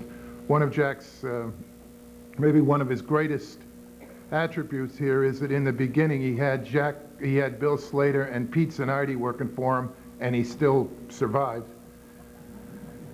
Anyway, that press party was really classy, and we were all sitting around with after-dinner drinks. I remember someone saying, I'm sure in jest, "What, Jack, no cigars?" Well, I'll be damned if Jack didn't send out to get cigars. So from the very, very start, he brought something special to modified racing. and his unabashed courting of the media has paid unbelievable dividends. Now, I'm here to tell you I'm jaundiced in this. I have a prejudiced view, but I think it may be his biggest contribution because he brought a legitimacy to this sport that the media just bought almost immediately. And a couple years ago, Jack Arut won the Gold Key from the Connecticut Sports Writers Alliance, which sort of puts him into the Connecticut Sports Hall of Fame. He was the first guy in that organization's 50-plus years of history to win a Gold Key. So he's continuing to knock down hurdles for us. If Mark likes the word vision, I think I like the word passion. There is, for instance, in that man a passion for all things Indianapolis. There is a passion for big band music. But the Modifieds have always been and continue to be #1. He brought that with him to Stafford, of course. His association goes all the way back to the sand at Daytona. And the first race that he actually promoted, he co-owned, he had half of the car that won it. The G and A14, of course, the A was Arut, the G was Garuti, and that team was dominant for a number of years in our sport. The second year, Jack directed a complete facelift for Stafford. So maybe the word commitment belongs here as well. He told the world Stafford was here to stay, and when he did that, he said Modifieds are here to stay. Remember one year at Daytona, and Bill Slater, I'm sure you can remember this. It was the year the song "Everything is Beautiful," that song. Well, he dispatched us to get "Modifieds are Beautiful" painted on the pace car. Remember that? Yeah. He wore his hat on his sleeve, or wore his heart on his sleeve. So the words love and loyalty, I guess, belong here too. And I'm here to tell you that loyalty was infectious. I mean, sometimes it was kind of a go-to-war thing. That's how if you were part of Jack's group, you just got really caught up in that loyalty. But let me tell you, this is a Hall of Fame induction. We're not making a saint here.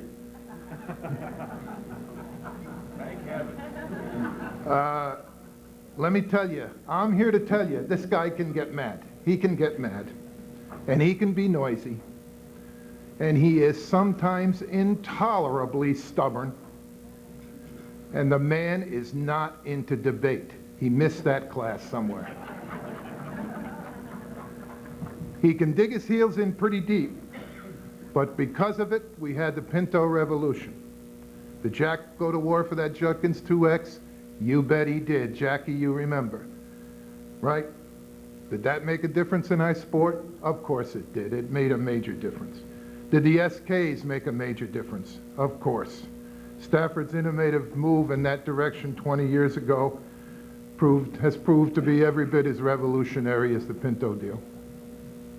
You know, there are a number of reasons to put people in the Hall of Fame. My baseball friends always say, did he dominate an era? How many home runs did he hit in the 50s? How many strikeouts did he have in the 70s? Well, we can't talk, that doesn't fit for Jack Arut here. Fact is, this guy has affected several eras, many eras, and some of them are still to come. That, I suggest, makes you a Hall of Famer. It is with great pride and joy that I call Jack Arut forward to officially become part of the Near Hall of Fame.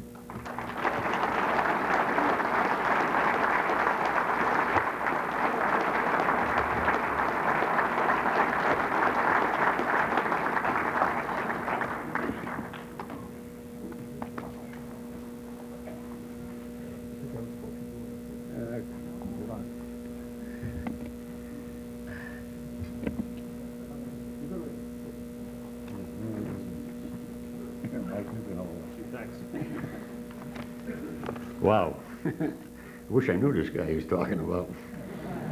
You know, I said to Bones earlier, I didn't know if I was going to get through this tonight. And he said, well, just pretend you got a driver's meeting and you're ticked off at everybody. So that's what we'll try. Pete, thanks for all the nice things you said. Hope you meant them. I don't know how many people know that Pete was our first media coordinator. That's a fancy word. We didn't know what the hell media coordinator was 30 years ago. It meant get the press out to a party. And one of his first assignments was a press party at Valley Steakhouse in Hartford, Connecticut. That was about 31 years ago. I remember it like it was yesterday. The excitement and the enthusiasm that was out in that room was, you just couldn't believe it. We were all pretty young at the time, Pete, Bill Slater, Jackie, myself, and we were just filled with ideas and things we wanted to try and how to run a racetrack. I'm happy to say we saw most of our dreams come true. First off, I want to congratulate the members of NEAR on the great job they do in preserving the history of our beloved sport. In the past, the racing community has done a terrible job in remembering their past, but thanks to NEAR, we can now relive our past and pay tribute to the people that made our sport so great. I also want to congratulate all the nominees to this year's Hall of Fame, and I want to thank everybody in NEAR that was involved in selecting me as an inductee of the NEAR Hall of Fame. I can't tell you how much it means to me. As far back as I can remember, I loved automobiles and auto racing. I can remember as a kid, some of my favorite toys were race cars. I can remember reading every word in Speed Age magazine, the Illustrated Speedway News. I would read everything I could get my hands on about auto racing and cars. It's a fascination that never left me. I can remember the names of all the racetracks that I would dream about seeing. There were a lot of them that I did get to see, but there were so many that I never got to. I always wanted to be involved in a sport at some level. I wasn't talented enough to build or run a race car, and I couldn't drive because of my back. I got a yellow streak, it's about that wide. So I became a devoted fan, and I looked for every opportunity to be around or next to or any part of automobile racing. Then one day, thanks to Bill Slater, the opportunity presented itself to really get involved. Bill came to me and wanted us to buy Stafford Speedway from Mel Barrow. And as most of you know, we did, and I haven't talked to Bill Slater since then. Building Stafford was a long and joyful journey, and there were a lot of people involved in that journey.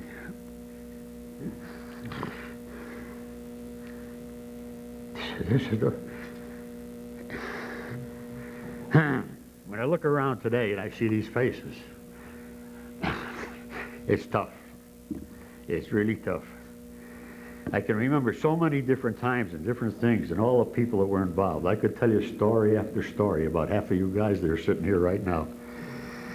But just picture the beginning. Pete Zanardi, Bill Slater, and Jackie telling me, a thick-headed Italian, how to run a racetrack.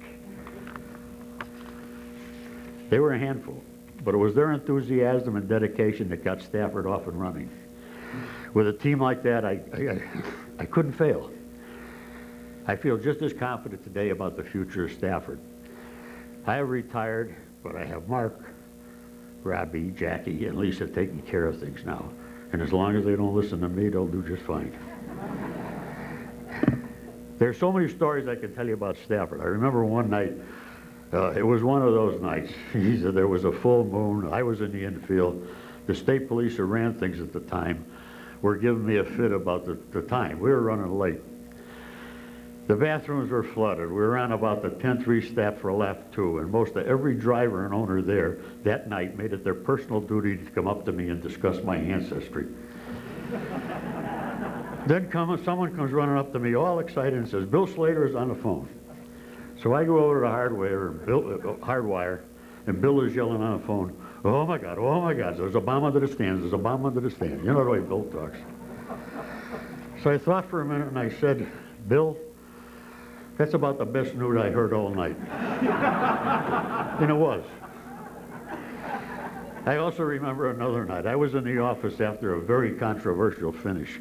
There were about 25 people arguing with me, the chief steward, the scorers, all arguing about their finishing position. And I get a call, and it's Jackie, who's up in the announcer's tower. It's about 1 o'clock. He's all excited and yelling on the phone, Some one-legged guy on the top row lost his crutches. To this day, I don't know what the hell I was supposed to do about that. But I'm very proud of the success Stafford has been. I can tell you the only reason for its success is because of the people that have been involved there. I would love to take full credit for all the great things that have happened at Stafford, but I cannot. The only smart thing I did was surround myself with the right kind of hardworking, dedicated people. The list of people who are part of Stafford history is very long. Everyone who has ever worked at Stafford or for the Arute family are the ones that deserve credit for making Stafford what it is today. And I would like to thank them all. I would like to say thanks again to the members of NEAR for selecting me for this award. It means very much to me. To be part of such a respected and distinguished organization is important. I can think of no greater honor than to be recognized by the people that you have known and worked with for most of your life. It is truly a great honor that I will cherish the rest of my life. Thank you.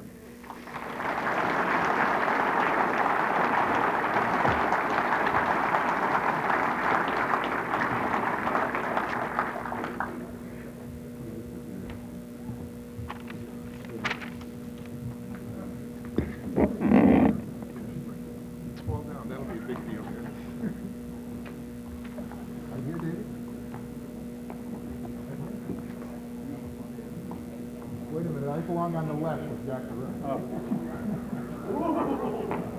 I got it. I feel like I brought up some kids in. Hold on.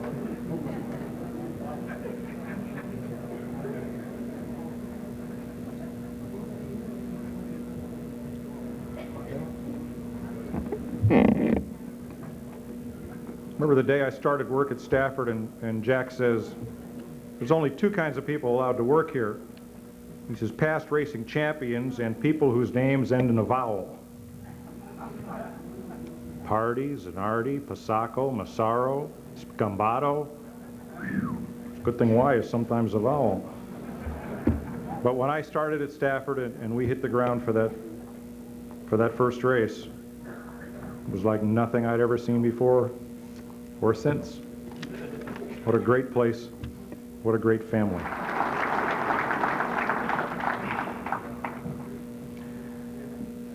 Our next speaker has most recently completed the launch of a new venture. When you see a Bruce Willis movie, when the movie comes up on screen after all the previews, you see first Bruce Willis, because he is of such stature in Hollywood that his name goes before the title. So I guess it's appropriate that when you go to your newsstand, you pick up a copy of Dick Berggren's Speedway Illustrated. Because over the years of chronicling our sport, I don't think anyone has done as much to tell the story of New England auto racing and national auto racing in print as he has. His next new venture will be prowling pit road as the lead pit reporter for Fox this first half of this and many NASCAR seasons to come. Dick Berggren.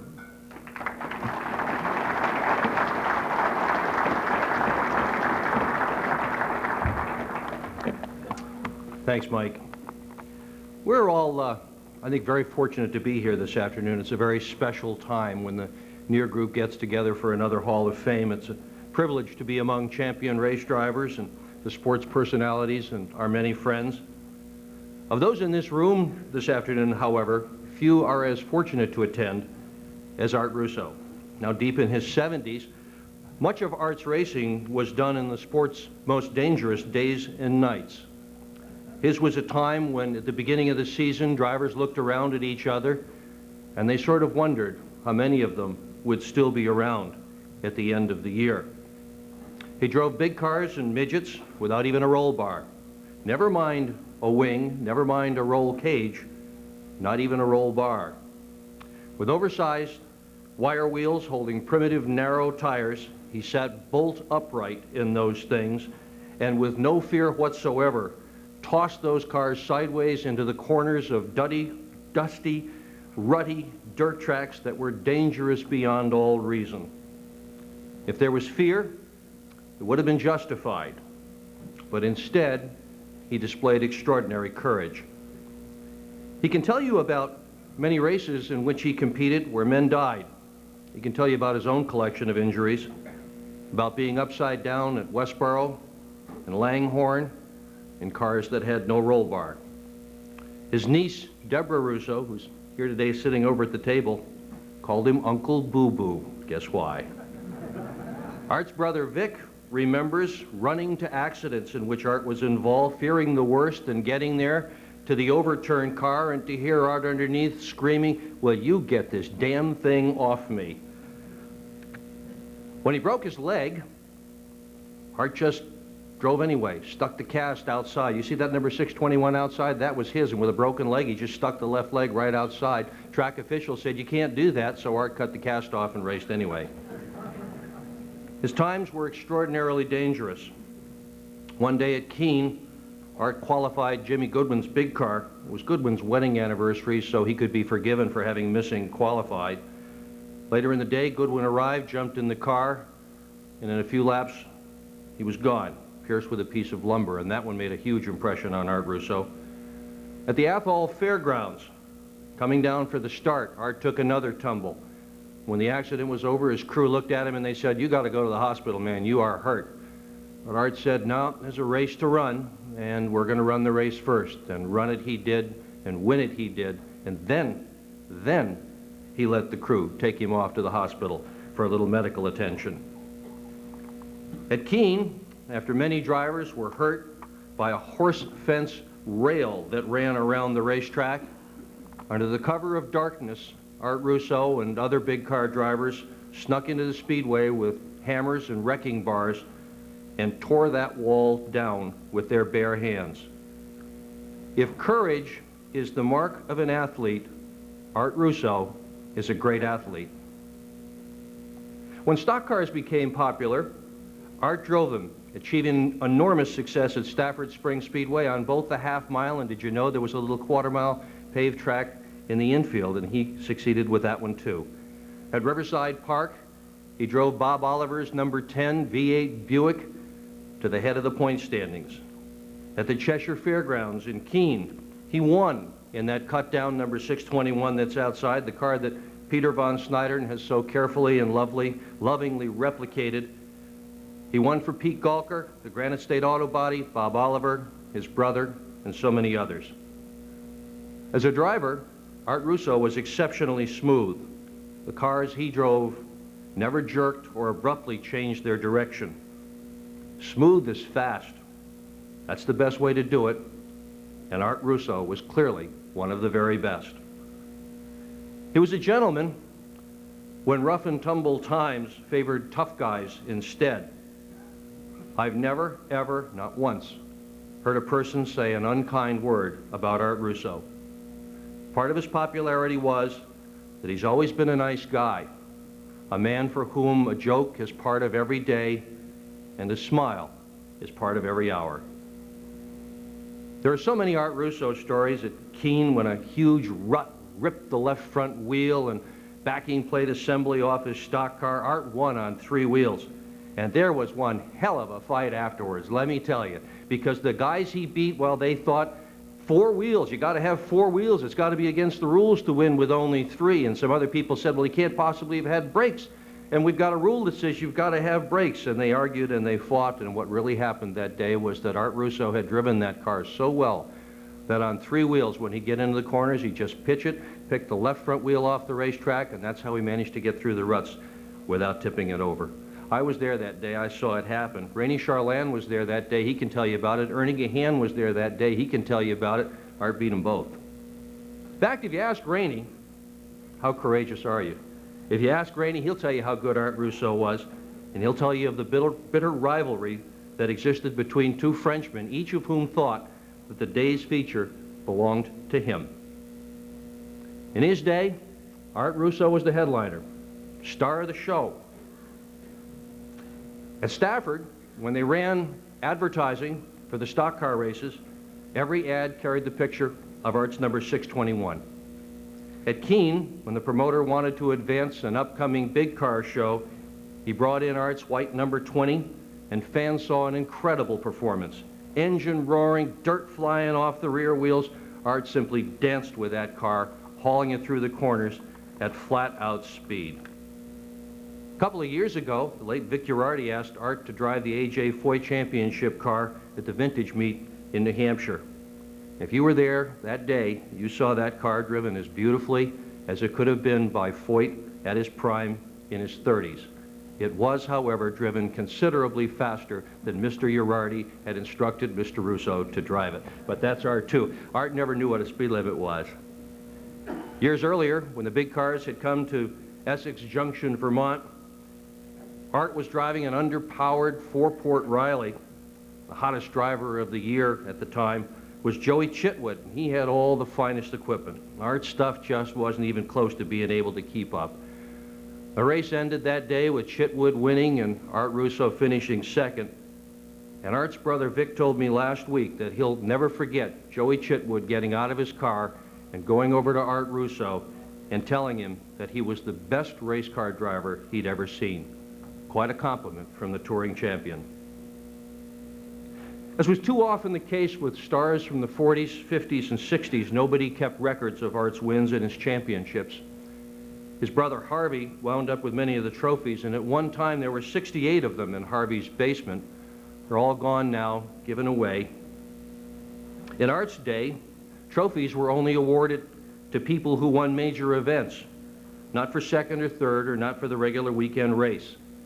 That he collected so much hardware is the best record we have now of what was once one of the most dazzling careers in New England auto racing history. Many of Art's fans, his friends, his relatives have gathered here this afternoon to honor his achievement. It is with great pride that I introduce to you one of the finest gentlemen, one of the very best race drivers New England has ever produced, Art Russo. Come on up.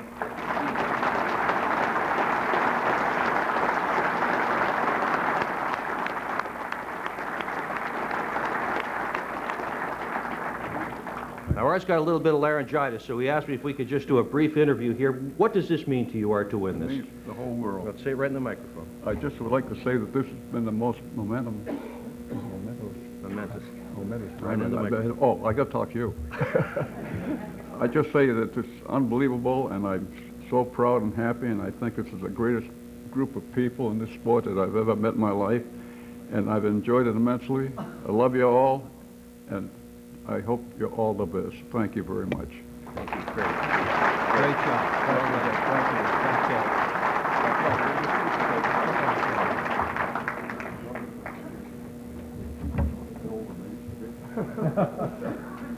Oh, look at that. They got the 621. Ugly guys, aren't they? I hope so. Thank you.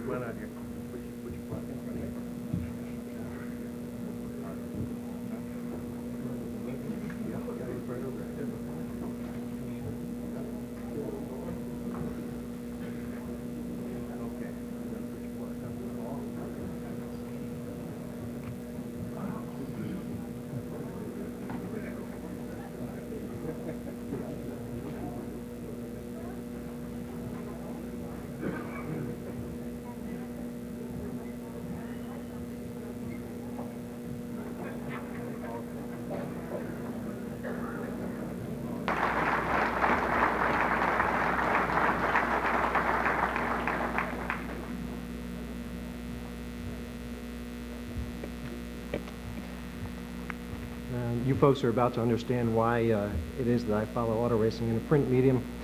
As my esteemed colleague Pete Zanardi once said to me as I was trying to ramble through some explanation of something, he said, "My friend, you have a voice made for newspapers." But when your longtime friend and mentor, Charlie Mitchell of the Norwalk Hour, asks you to stand in his stead, and you're taken aback at first, but then you realize you are very honored to be put in that position and to be here and to be able to introduce such a worthy Hall of Fame candidate as Chick Stockwell makes it a double honor. First, I'd like to read a letter that Charlie gave to me and preface that by saying that last time I spoke with Charlie, he was doing well. Everything looked to be on schedule. The things that the doctors said would happen were happening. So things are looking good. Keep your fingers crossed. Say a prayer for our friend Charlie. And I'd like to read this letter as goes. Congratulations, Chick, on your induction today into the New England Antique Racers Hall of Fame. Sorry I can't be with you on such a memorable occasion. You were always a pleasure to write about, Chick. In the more than 25 years I've known you and watched you win on asphalt and dirt, your demeanor never changed. A gentleman in every sense of the word. Your 9-track championships at the Danbury Race Arena, the point title that you won at the Rhinebeck Speedway, driving your dad's car, and the 2 Superstock crowns that you won with Harvey Tattersall's United Racing Touring Series attest to your talent to drive any type of car on any size track and be a winner. The New England, the Hall of Fame doors are opening today for a truly gifted man who raced every competitor the same way, hard and clean. And Charlie goes on to say, also, my congratulations to my friend Jack Arute, a man who I have known and admired since his purchase of Stafford over 30 years ago. Jack has done more to further short track racing in New England than any other individual. He and his family have placed Stafford Motor Speedway at the top of short track racing. It is the oval other facilities use as a measuring device. My congratulations to all the NEAR inductees today, in regards to the NEAR members who worked so hard to make this organization so special. Sincerely, Charlie Mitchell, Motorsports writer, the Norwalk Hour. Now, when Charlie first asked me to step in for him, we got to talking on the phone about the old Danbury days, and of course Chick in particular, and one of the first things that Charlie and I hit upon was the barn. Now, anyone that has known Chick well over the years has probably made a visit or several to the barn. My first time was when I was with the News Times in Danbury, Connecticut, which was my hometown. I made arrangements to visit Chick one night for an interview, probably in the late 1970s. Someone who knew Chick better than I suggested that I might want to bring along a few brews to help the conversation along. So, 2 of my good friends and fellow race fans at the time, Steve and Peter Flanagan, we loaded up a cooler and in the daytime traversed the back roads of Woodbury, Connecticut to find the barn. And we opened the cooler and Chick entertained us for hours, stories about auto racing, and we took in the sights, which included any number of old race cars and dozens of trophies, all lining the walls there. And it went well. And then came the hard part. See, Chick had to merely walk back to his house. Now, the Flanagan brothers and I had to traverse the now dark back roads of Woodbury, Connecticut after quite a few brews. But we all survived. And by now, you've probably all read the list of Chick's accomplishments in the program. The successes on dirt, on asphalt. I counted 12 points championships in there. The thing that stood out to me is those 6 consecutive most popular driver awards. Now, some people might discount those, but they shouldn't. There are a lot of drivers who win most popular driver awards when the fans vote, but if their fellow competitors voted, they wouldn't stand a chance of getting those awards. I think you can relate to that.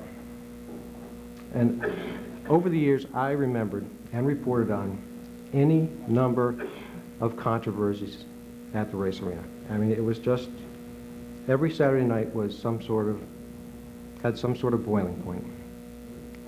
I can remember the virtual 2-year feud between Art Davis, Kenny Webb, and their fans in the stands.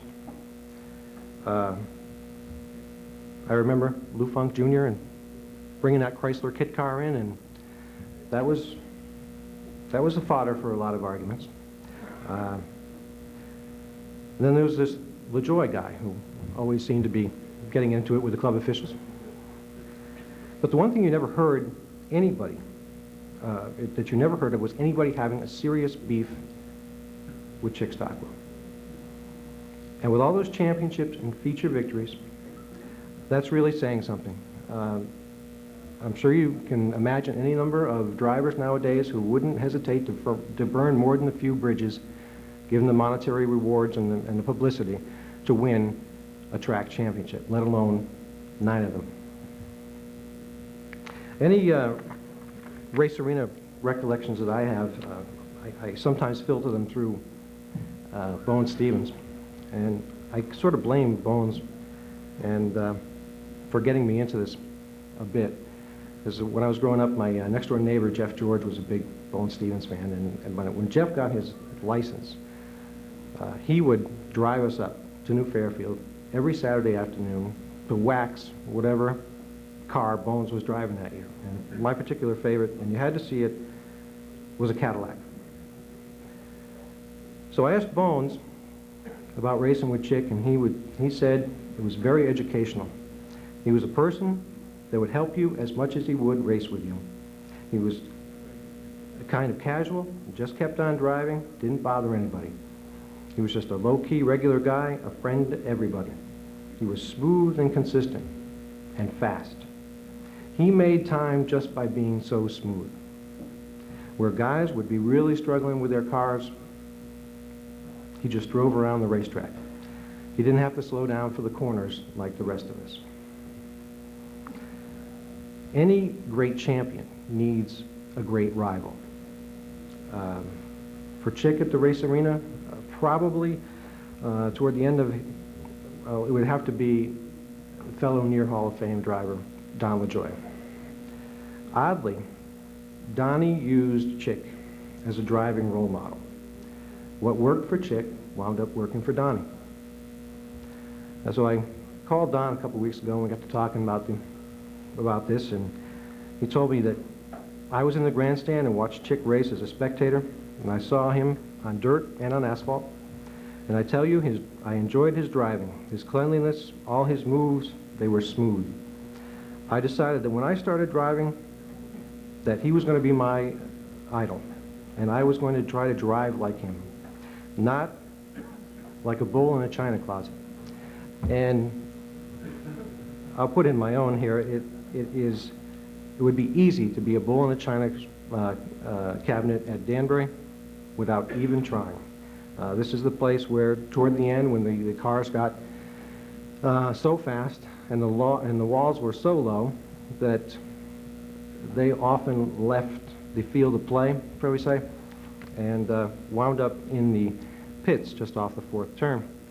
And it happened with such regularity, and fortunately it didn't result in a tragedy, that some pundit put a small sign in the grass in the pit area in the 4th turn, and it said, "Caution, low-flying stock cars."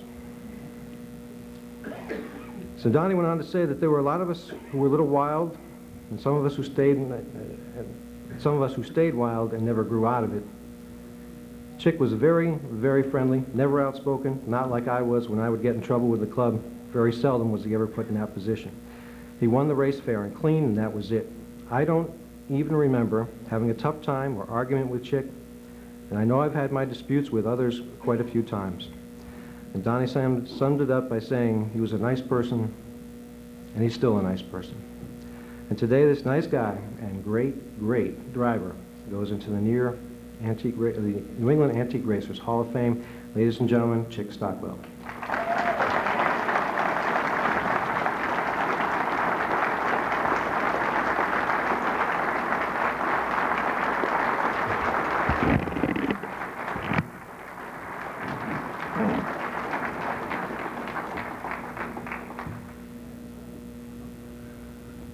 I not want to talk too much, so I'm going to make it pretty short.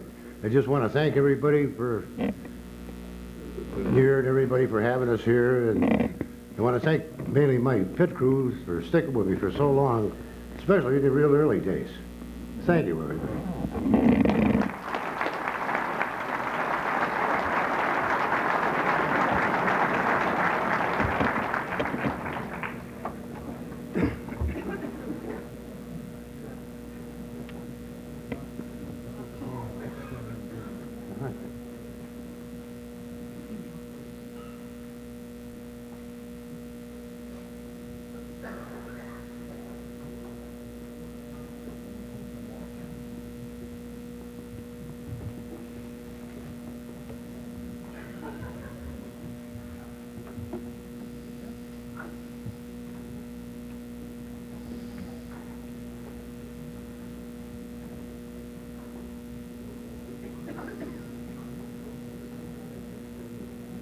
Chick, congratulations.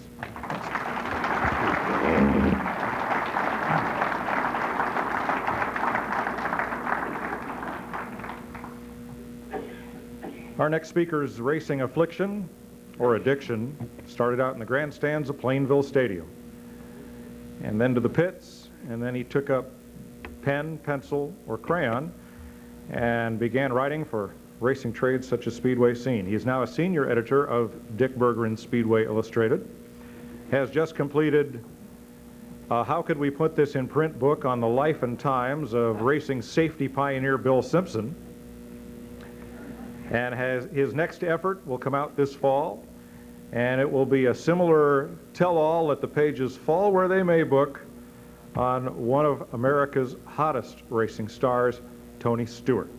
Would you welcome Bones Boursier?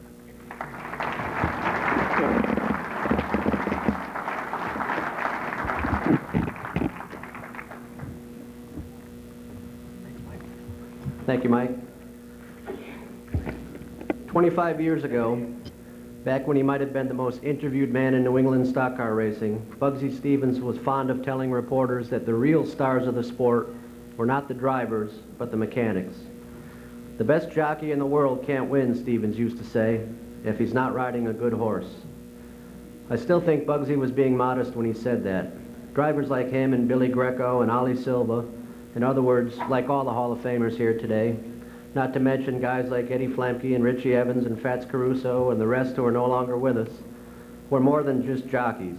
They were athletes, and they were daredevils, and they were the heroes of our Saturday nights. But Bugsy's point is well taken.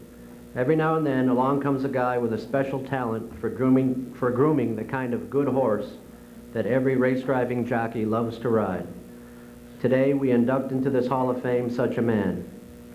We induct a man who held in his hand some very simple tools, hacksaws, wrenches, screwdrivers, but did things with those tools which were not so simple. Fred Rosner was a racing mechanic.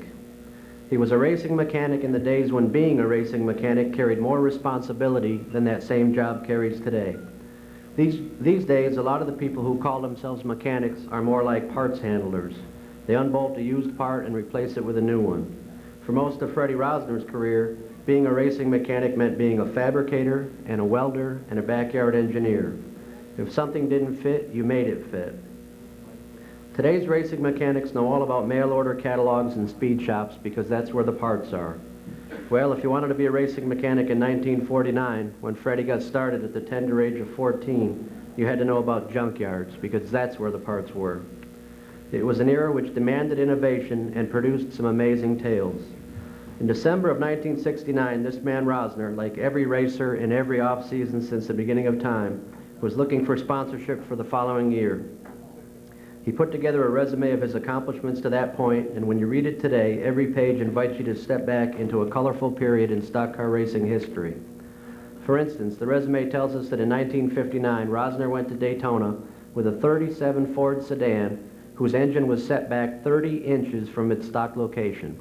Think about that, 30 inches is 2.5 feet. Its driver was another Hall of Famer, Gene Bergen. There's a notation under each particular car listed on Freddie's resume explaining how that particular car performed. Under the Daytona entry it says, quote, due to unusual engine placement, driver had no visibility on high bank turns, unquote. No wonder, poor Bergen was sitting in the back seat. The point is, in those days you never knew how something was going to work until you tried it. Happily, further examination of Rosner's incredible resume proves that most of what he tried worked out pretty well. Wherever this man took his wrenches, good things usually happened. The resume continues. 1951-52, a flathead Ford coupe. Owner, Bill Gurney. Driver, Bernard G. Track championship, Millers Falls, Massachusetts. 1953-54, flathead Ford coupe. Owner, Ray Brown. Driver, Ray Brown. Track championship, Millers Falls. 1957, 34 Ford coupe with a Mercury engine. Owner, Mike McGuire. Driver, Ray Brown. Track championship, Riverside Park. And then it gets busy. 1961, a 36 Chevy coupe. Owner, Rennie Charland. Driver, Rennie Charland. Sportsman championship, Norwood, Massachusetts. Sportsman championship, Old Bridge, New Jersey. Sportsman championship, Menands, New York. Sportsman championship, Utica, Rome, New York. This, of course, was in the days when the sportsman cars and the more powerful modifieds raced together. That season, Charland and Rosner had the highest finishing sportsman car 32 times. 1962, 36 Chevy Coupe, owner Rini Charland, driver Rini Charland, first sportsman 21 times in 78 races, NASCAR National Sportsman Championship. Fast cars just had a way of following Freddie Rosner around, and they followed him everywhere. On his resume, Rosner kept track of the speedways where each car raced. In the beginning, that was simple. Riverside Park, Millers Falls, Stafford Springs, the Keene Fairgrounds. But in 1962, when he and Charland were chasing those NASCAR points and racing 5 nights a week, Freddie took the easy way out. Next to the word tracks on his resume, he simply filled in these words, Canada to Florida. He did the same thing in 1964 when he and Rini took another NASCAR championship, one of 4 straight titles won by Charland. It was also in '64 that Rosner picked up a national award called the Master of Mechanics. In his case, this was obviously something of an understatement. His old resume only takes us through 1969, but Freddie Rosner's career didn't stop there. In the early 70s, he turned his attention from modified coupes to late model cars, building a Fairlane for the old NASCAR North Circuit. It was fast enough to be nicknamed the Frantic Ford, and it won enough to help its talented young driver, John Rosati, become a New England racing star. At one more time, Rosner could say he raced from Canada to Florida because he and Rosati competed everywhere from Quebec to Daytona Beach. This month, every crewman at every short track in the country dreams of packing up and heading to Daytona. It was like that in Freddie Rosner's day too, but for different reasons. Today, these dreamers see a trip to Daytona leading to a job on a Winston Cup team, a job complete with good pay, medical benefits, and even a retirement plan. For guys like Rosner, Daytona beckoned for different reasons. In the days when nobody in stock car racing had a retirement plan, the best mechanics were lured by the challenge offered by the fastest track of them all. Rosner answered that challenge several times, attacking Daytona with Rosati, Bergen, Charland, Denny Zimmerman, and Red Foot. In fact, Daytona was a magnet for tinkerers like Rosner even before the big speedway was built. In 1956, at just 21 years of age, he worked on a car that ran on Daytona's old beach and road course. It was a '39 Ford Coupe with a Mercury engine stuffed under the hood. In other words, it was just the sort of mix and match concoction that only a real racing mechanic could love. It has become a cliche to say that the men who work in the pits are the unsung heroes of this sport. And that is true to some extent. Freddie Rosner's exploits did go largely unsung in the media and in the grandstands. But since 1950, his praises have been sung loudly by fellow mechanics who watched his every move with envy, and by 100 drivers who have tried in vain to catch the cars Freddie Rosner built. And if the plaques we hand out each year at this ceremony could speak, they too would sing Rosner's praises, because at least 10 men in this Hall of Fame have taken turns sitting in cars wrenched by the man we honor today. Now it is time to hang his plaque beside theirs. The mechanics, Bugsy Stevens always said, are the stars of the game. Ladies and gentlemen, please welcome one of those stars, the first mechanic to be inducted into the Near Hall of Fame, Mr. Fred Rosner.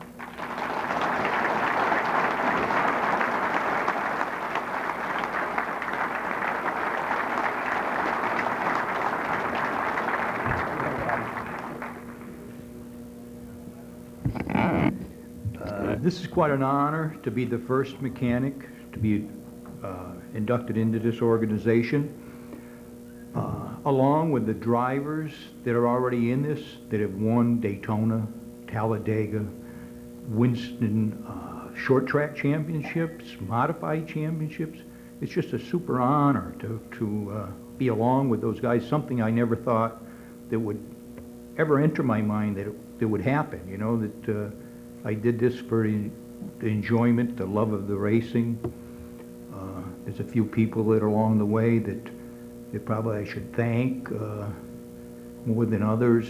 Most everybody that's helped me in the career.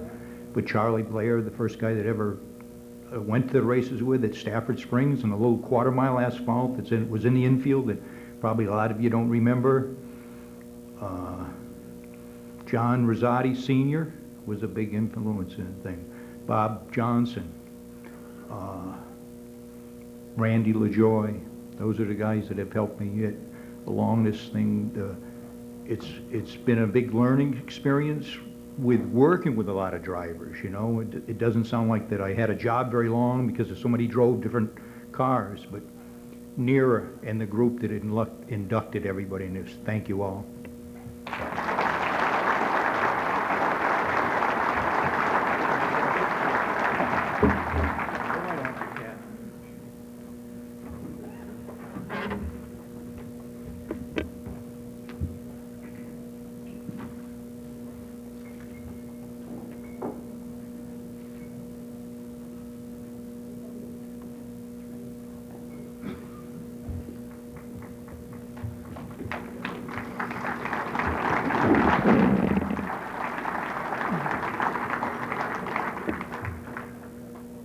When I first met Fred, he was working out of Walt Meisner's place in Agawam, and I thought cars came from Detroit.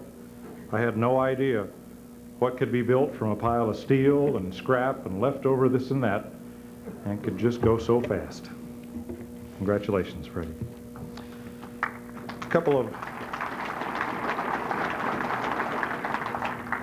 of housekeeping items. When we're done, we'd like all of today's inductees to please come to the board for photos, following which we'd like all of the Hall of Fame members present, and if you would also please come up to the board for photos. I promise you that next year we'll do these pictures before we start instead of afterward. And also in mentioning promoters, I'm sorry I didn't see Francis Vendetti coming in, but the Vendettis at Seekonk just had a great year as NASCAR came to Seekonk, and a couple of great touring shows, and I know looking for much more next year. And didn't mean to leave you off that list of folks who really put their heart and souls and wallet on the line so we can all come and have fun on the weekends. But certainly you should be there.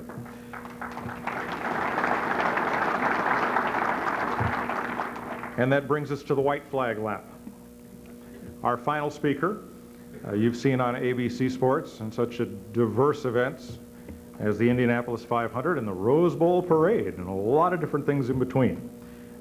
He's another graduate of Stafford University, as many of us are, but I can promise you that the fact his dad owns the track is merely a coincidence, because his talent and passion for the sport would soon have landed him a job behind the microphone at any speedway anywhere in New England.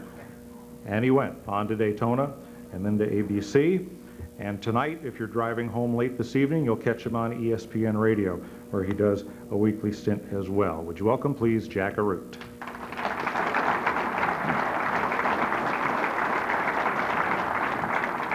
Most famous among New England racing fans for inventing the term Wassa Wassa Kid.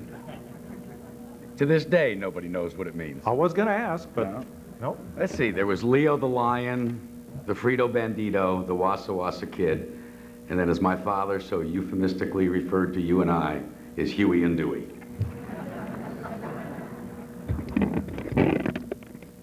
Denny Zimmerman is living proof that all things are possible. Like many young guys, Denny got hooked on racing at the old and now defunct Riverside Park Speedway, but he did it back in its glory years. You see, back then the park ran on 2 nights, Saturday nights, and they ran Sportsman on Tuesday nights. In '58, Denny's racing career took a turn that would forever change Denny Zimmerman's life. Like a lot of racers, he crashed. But this wasn't just any run-of-the-mill old crash, because he rolled his Sportsman car, and as Tom Gallen said, and away he goes. Denny Zimmerman, as Ken Squire would say, extricated himself from his wounded machine and sought out the guy who he thought was really at fault. But instead of exchanging crescent wrenches, Zimmerman simply stated his case to the offending driver, and as kids today say, was given affirmation that it was indeed the fault of the other guy. The other guy has been inducted into this Hall of Fame as one of our inaugural inductees, the late, great Eddie Flumke Sr.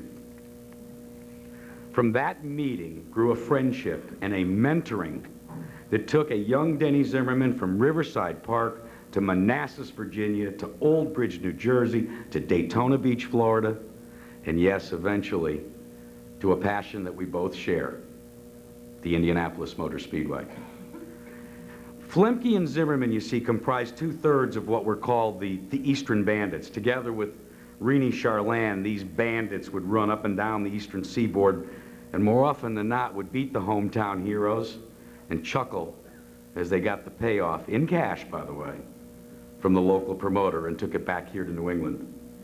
Now, while Flemke and Charland eventually rose up, as you've heard recounted today, through the sportsman ranks and the modified ranks, Zimmerman decided that he was going to take another road, the road less traveled.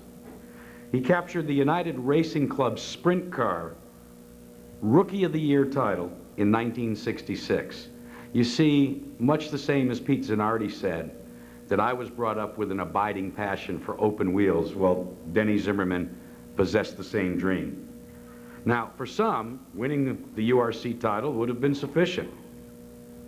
But it wasn't in the case of Denny Zimmerman. Next stop, USAC. Next stop, the Brickyard. Yeah, he was an overnight sensation at Indianapolis. Together with a band of Bay Staters that were led by a fella named Jimmy Jorgensen. I remember in Illustrated Speedway News, the headline, Bay Staters tackle Indianapolis. Bulldog Stables is going to Indy. This was in 1969. Denny Zimmerman failed to make the race that year. But he returned to Glastonbury, Connecticut, having passed, and back then it was difficult, folks, what was known as the Indianapolis Motor Speedway Rookie Test. And if that didn't get the short hairs on the back of your neck standing, when you had grizzled old veterans telling you you need to go deeper into that corner, son, that was the way it was done. In 1969, I was also treated to my first ever trip to the Indianapolis Motor Speedway, a place where when I was growing up, the late great Sid Collins painted beautiful word pictures so that when I walked through with my dad, I said, yeah, I've been here before. Yeah, I remember that. Sid Collins told me about that. Freddie Agabation talked about that. It just was all there. And to think that there was a fellow nutmegger there trying to make the Indy 500 cemented for me a dream that I am thankful enough that I live to this day.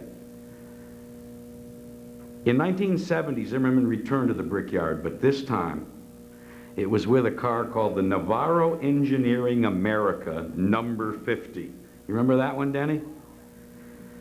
A Fiore owned the car. No, not Mario. A fellow by the name of Frank. Guess what? They didn't make it again.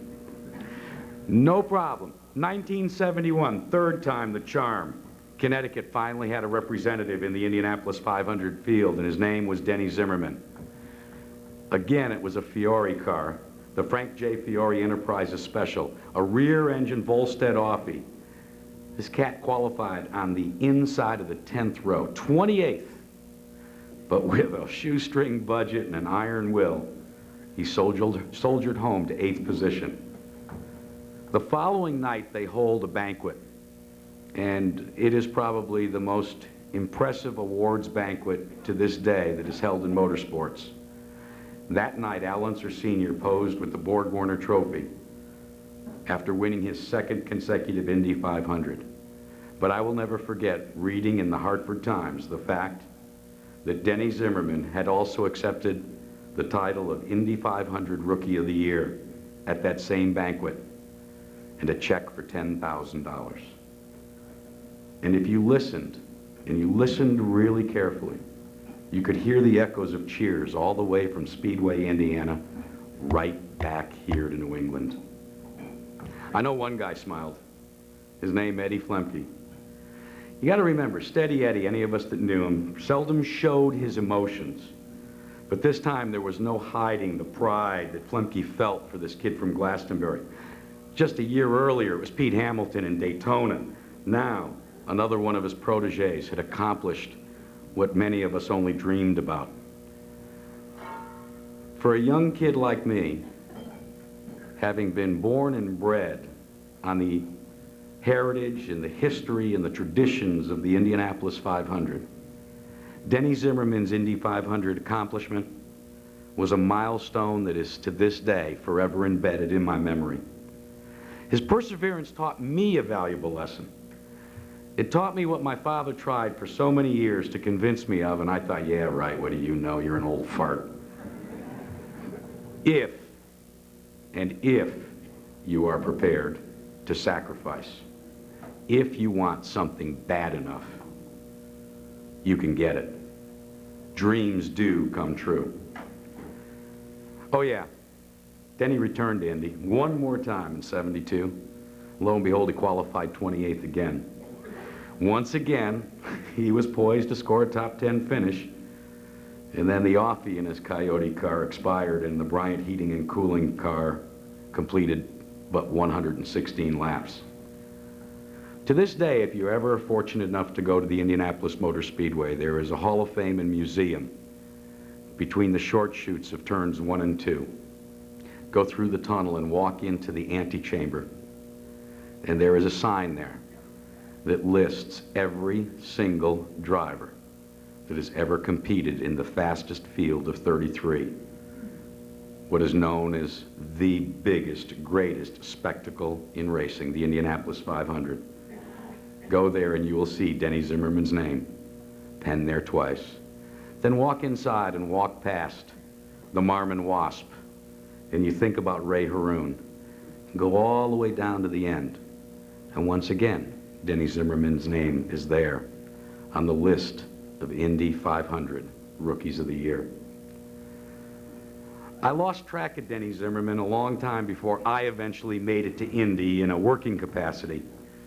But I give you my word, on that day in 1984 when I stood in Victory Lane and I interviewed Rick Mears on the occasion of his second Indy 500 triumph, I thought only about two people. My dad, who taught me about the traditions and the history and the importance of the Indianapolis 500, and Denny Zimmerman, who made it all come to life for me as a youngster. Denny took that $10,000 that he won for Rookie of the Year and could very well have been the best Secretary of the Treasury the United States could have ever had, because he compounded it and was able to enroll in flight training and flight school and go on to a second career as a jet pilot. And every once in a while, I would run across somebody that had been on a flight with Denny Zimmerman, and I would smile, and I would think about the Eastern Bandits, and I would think about 1969, and I would think about 1971 in the Indianapolis 500. There's a certain irony to everything today, because it wasn't until I had been asked by this august group to induct Denny Zimmerman into the Hall of Fame, then we bumped into each other, and I mean literally. Turns out we both now reside in Suffield, Connecticut, and like two old farts, we were at the drugstore looking for something to help us with our prostate. But when I bumped into him, I smiled. And when I walked away, that smile didn't go away for a long time, because it was the same sort of smile that I think Eddie Flemke smiled on the day that Dennis Zimmerman was crowned Rookie of the Year. It's the same smile that I hope will greet his induction today. A smile of pride, a smile of tribute, a smile of honor for one of New England's finest. Ladies and gentlemen, I present to you for induction into the New England Antique Racers Hall of Fame, Mr. Dennis Zimmerman.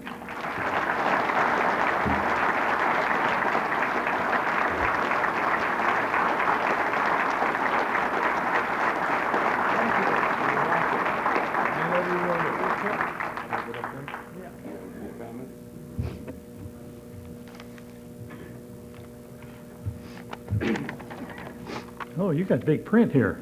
I'm an old fart. Well, I just wore my glasses.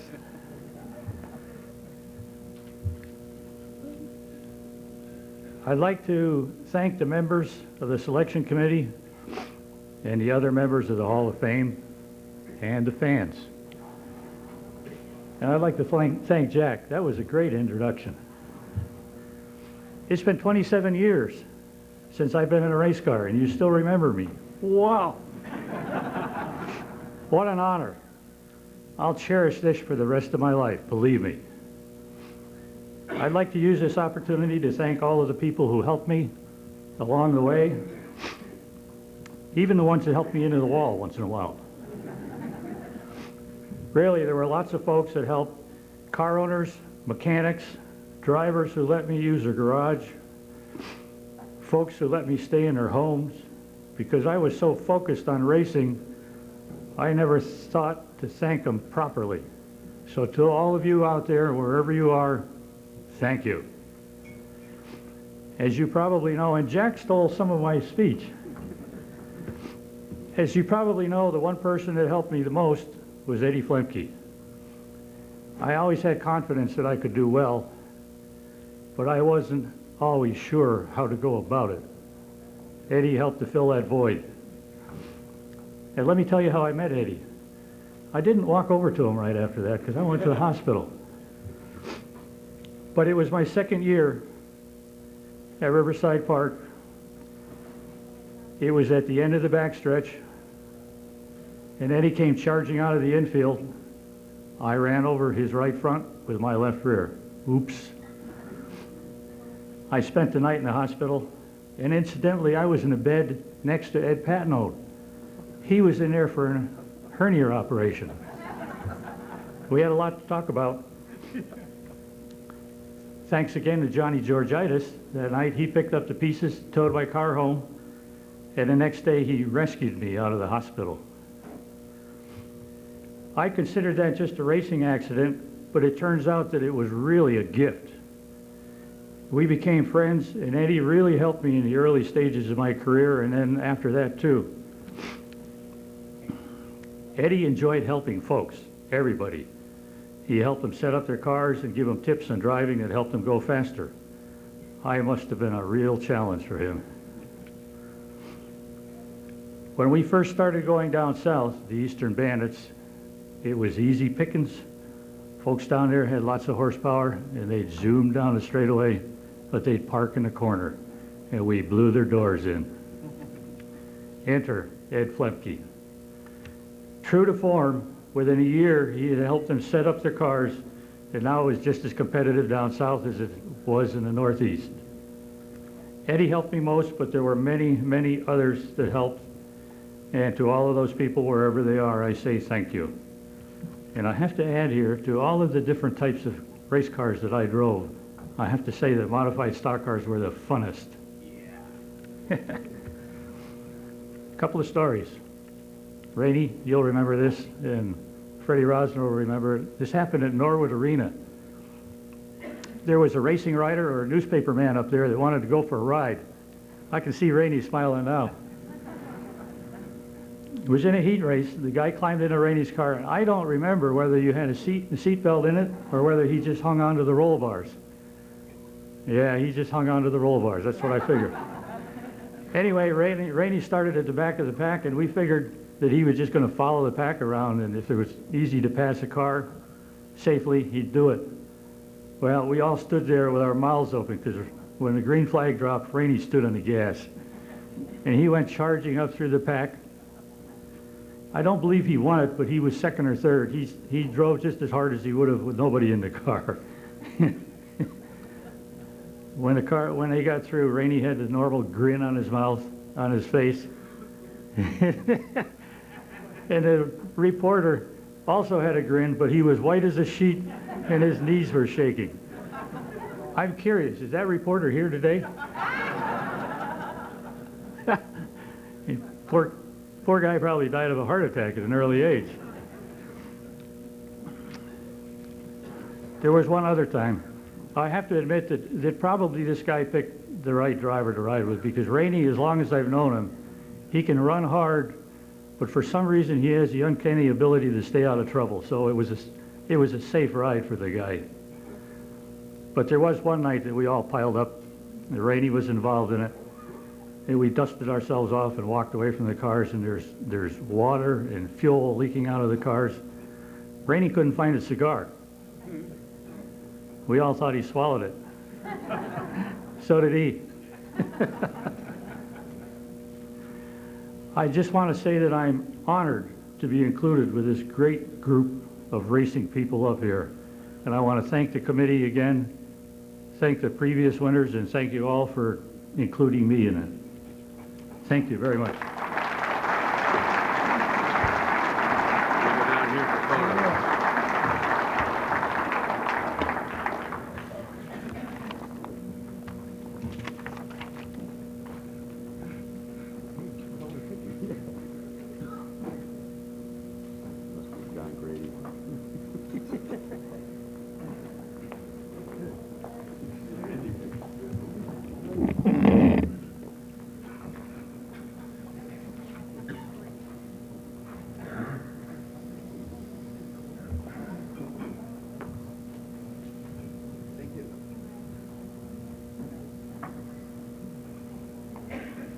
Danny, congratulations. And welcome back.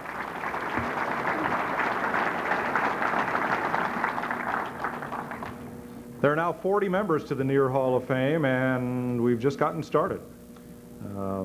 Next year's banquet is set for, again, the first Sunday in February. Hope that many of you can join us. Again, please, all of our inductees today, please form up at the board for pictures, and that'll be followed by a photo of all of the Hall of Fame members who are present. There seem to be a disproportionate number of us from New England on the national motorsport stage, and I can assure you that when Dick Berggren goes to Daytona tomorrow, or Jack Arute goes to Indy, or the rest of us go on our various assignments, yes, a lot of our friends are there. But I know I speak for all of them when I say that most all of our heroes are right here. Thank you so much, all of you, for being part of this. We'll see you next year.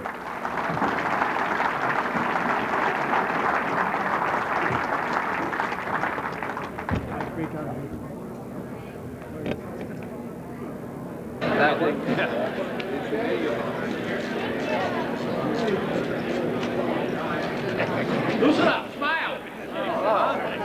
How can I? Now, can I ask the other Hall of Fame members who are in the audience to kind of work their way up? Would you like to add you to the photo?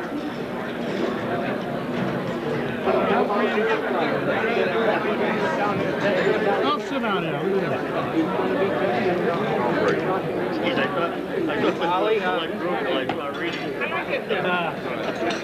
That ruined the whole group, right? Did he resign? Be careful you don't steal the flag. Oh, we'll get paid later. We gotta get back to get all these. Coming through. When we get back to the women. Sit in the chairs. We thought it'd be able to. We fought hard enough.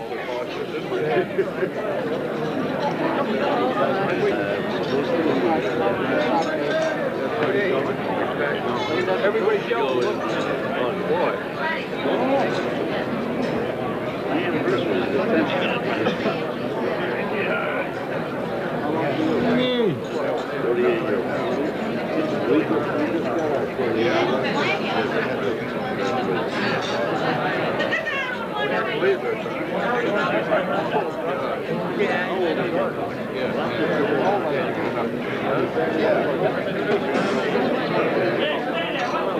Okay, one last one. Everybody right out here, please.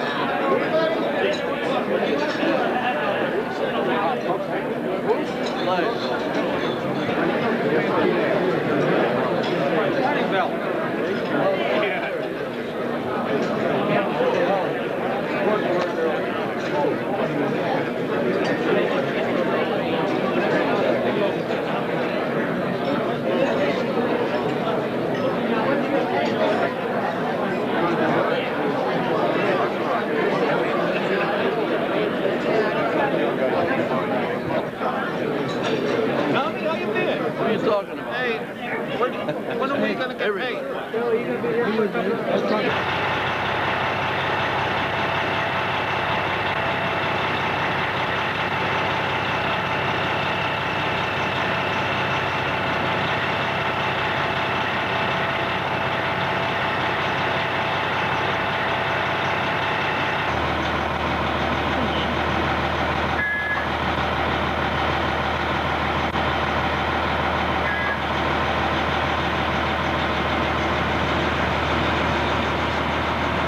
So what happened here tonight at the Newer banquet? Well, I guess during the near banquet, somebody must have burned their dinner or something. But we're here evacuating the building. Thank you.